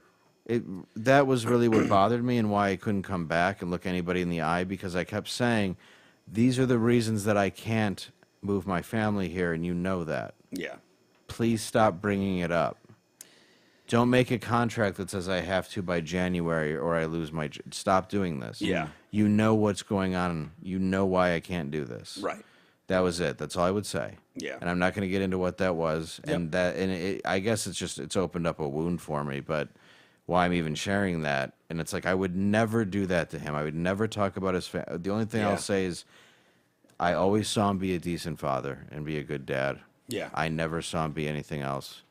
That's great. And I always enjoyed hanging out with his family. I loved his dog. Like, I have nothing, and I never in a million years would have fucked with them. Yeah. Yeah. Why were you late for walking the dog? I know, right? but it's like the fact that I was fucked with, That's and my just so family sad, is man. the part that sucks. Crossing the line? And you're already in a greasy ass business. Anything entertainment. Like, you've seen it all. You've dealt with shitty club owners Yeah. and your bar owners, and yeah. And that's the problem, is I know he's better than that, and it's listening to people who aren't better than that I think got us there. Yeah. And that's what Do you mean sucks. Steven or the agent? The agent. Yeah. Yeah. Because seriously, the level of disgust I have with him, because I really, really did enjoy having him as an agent, as a friend. Yeah. But then the second that it started turning and I saw what he was doing, it's like, okay, so your whole thing is to use me to get to this Rumble deal, to do Yeah. everything else, and then it had nothing to do with me at that point. Yeah. And then it just became with getting me out of the way or making me look like the bad guy, because somebody needed to look like the bad guy to Yeah. Steven. So instead of the guy who was supposed to protect my deals, he just fucked them. Oh God, I had the best agent back in the day, Drew and Mike. You know, the agent, Mike Novak. would absolutely take the beating so that we were all protected. And that's, You know what I mean? Like, would absolutely take the fucking supposed to beating. be. Yeah. And that's who he was before he saw this giant dollar sign and then just handled it in a way where I guess I wasn't supposed to react when sure. I'm sitting at a lunch. And That's probably how he is for Steven. Yeah. Yeah. No. Right.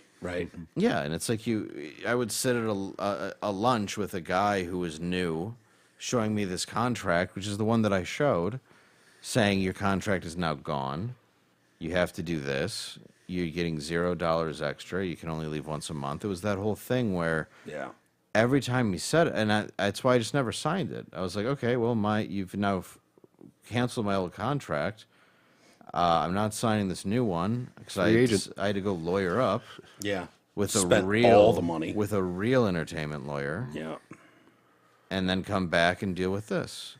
And it's like I understand what he's going through, but he's a guy who doesn't want to lose, and he's a guy who doesn't want to look bad, and a guy who doesn't want to be humiliated, even though that's what he does to others for a living. Yeah. Yeah. Crazy. That was a hell of an answer. Yeah. Yeah, so that's Thank my you for being so candid. No, man. I mean that's the truth, and that's Yeah. what sucks is like I really did consider him a very good friend, and hopefully one day that will be it. But I think the more I step away from it, I look at who divided us, and it wasn't him. It wasn't Steven. No. Yeah. Yeah. That's unfortunate. I've had, I'll spare you details, but I've had similar stuff happen with people that were in my orbit, dear friends, but saw getting closer to celebrity, other people in the business that were higher up the ladder than me, and the way they were able to use me, trash me to this person, and jeopardize my relationships is something I'll never forget, and it's something I can't fathom doing to someone. It's just not. It doesn't compute. I can't ever see you doing that to someone, but I know what you're talking about because I've been through it. No, and it's horrible. Yeah, and I crapped on him on a couple of shows. It wasn't on Malice. It was just one other show, and it's like I regretted it after, but it was just a couple comments, Yeah. It wasn't really anything too serious, and I regretted it after. But it's like there's just an anger Yeah, sure. that you have, and if he didn't know better and he wasn't talented and he wasn't aware of what he was doing, Yeah. that it wouldn't be an issue. You know what though, Dave? If you don't want to take some shots, don't slap a comic when he's on stage. Well, yeah. You know what I mean? If you think you're going to go slap Chris Rock, he's one of the best fucking verbal ass whoopers on planet Earth. Right. Same thing with you. Well, you don't want Dave Landau to pop off on a microphone about you. How about you don't fuck with Dave Landau then? Right. Because that's what he does professionally. Is he's capable of beating your ass in front of an audience. Sorry. But you chose not to. You took the high road.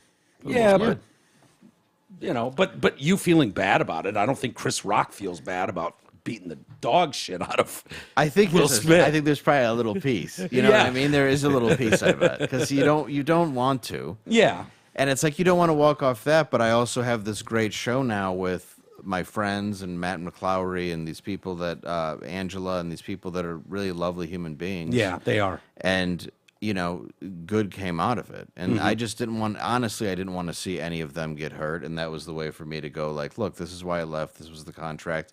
And the idea of it's like, you're a sellout. It's like, first of all, I would sell out in a heartbeat. It's a show business. Of course. Nobody's offered me that money. Yeah. But instead, what I did was I was offered more, and I said I would prefer to have my friends, the people that I work with, and I want to have the show that I'm willing to build. Yeah. So if that's selling out, I can't even imagine Yeah. what. And people just assume Yeah. that it's like, oh, you had this all along. It's like, hell no, I didn't have this all along. Yeah. But I was proving myself on a show. Other people saw it. Yep. And then when I wasn't It's the allowed way to it do the works. thing that I wanted to do, I made my own show. Yeah. Who's to say what's good or bad? Yeah. Right? Exactly. And I only made it after you told me I didn't have a contract. yeah. Right. So And it's you like- weren't willing to do it. No, and I wasn't willing to do the thing that you wanted me to for a very difficult thing my Yeah. family was going through. Yeah. Yep.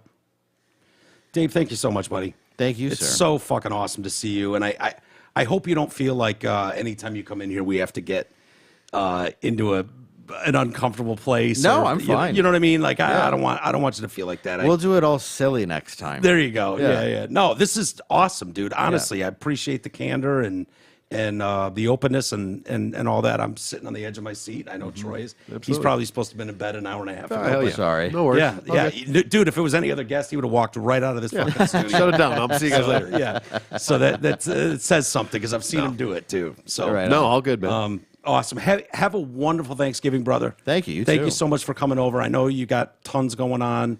Hope you have a great Thanksgiving, and let's do this again soon. I can't wait. For sure, man. All right, pal. Should we plug? Do you want to plug some shows or anything? Oh, yeah, coming up. At Normal World on YouTube. I've got at Landau Dave on Twitter. Dave.Landau on Instagram. What is it called? The Roxy? Oh, in Rochester, you got one coming up in That's the Roxy. January 5th. Okay. Yeah. We're going to overthrow it. January 5th. 2 shows at the Roxy in you go. Rochester. Come out to that, guys. Yeah. And then that's a good Ann one. Arbor Comedy Showcase the last weekend of January as well. That's a cool place. I I'm love gonna that be I'm gonna club, be bro. out of town on the 5th, but I'd love to go to that one in Ann Arbor. You should come out. Yeah, First time I saw that's- you was there. Oh, yeah. Were we there together? Yeah. that was love amazing, that and club. that's a great club. I love it's a that great room. club. The Yeah, guy who runs is a great dude. is he? Yeah. yeah. I don't know that I know him, but yeah, it's Yeah. a cool venue though for sure. Dave, thank you again. Thank we'll you. do it again soon. All right, everybody, have a great rest of the day. We'll be back tomorrow for one final show of the week. We will see y'all then.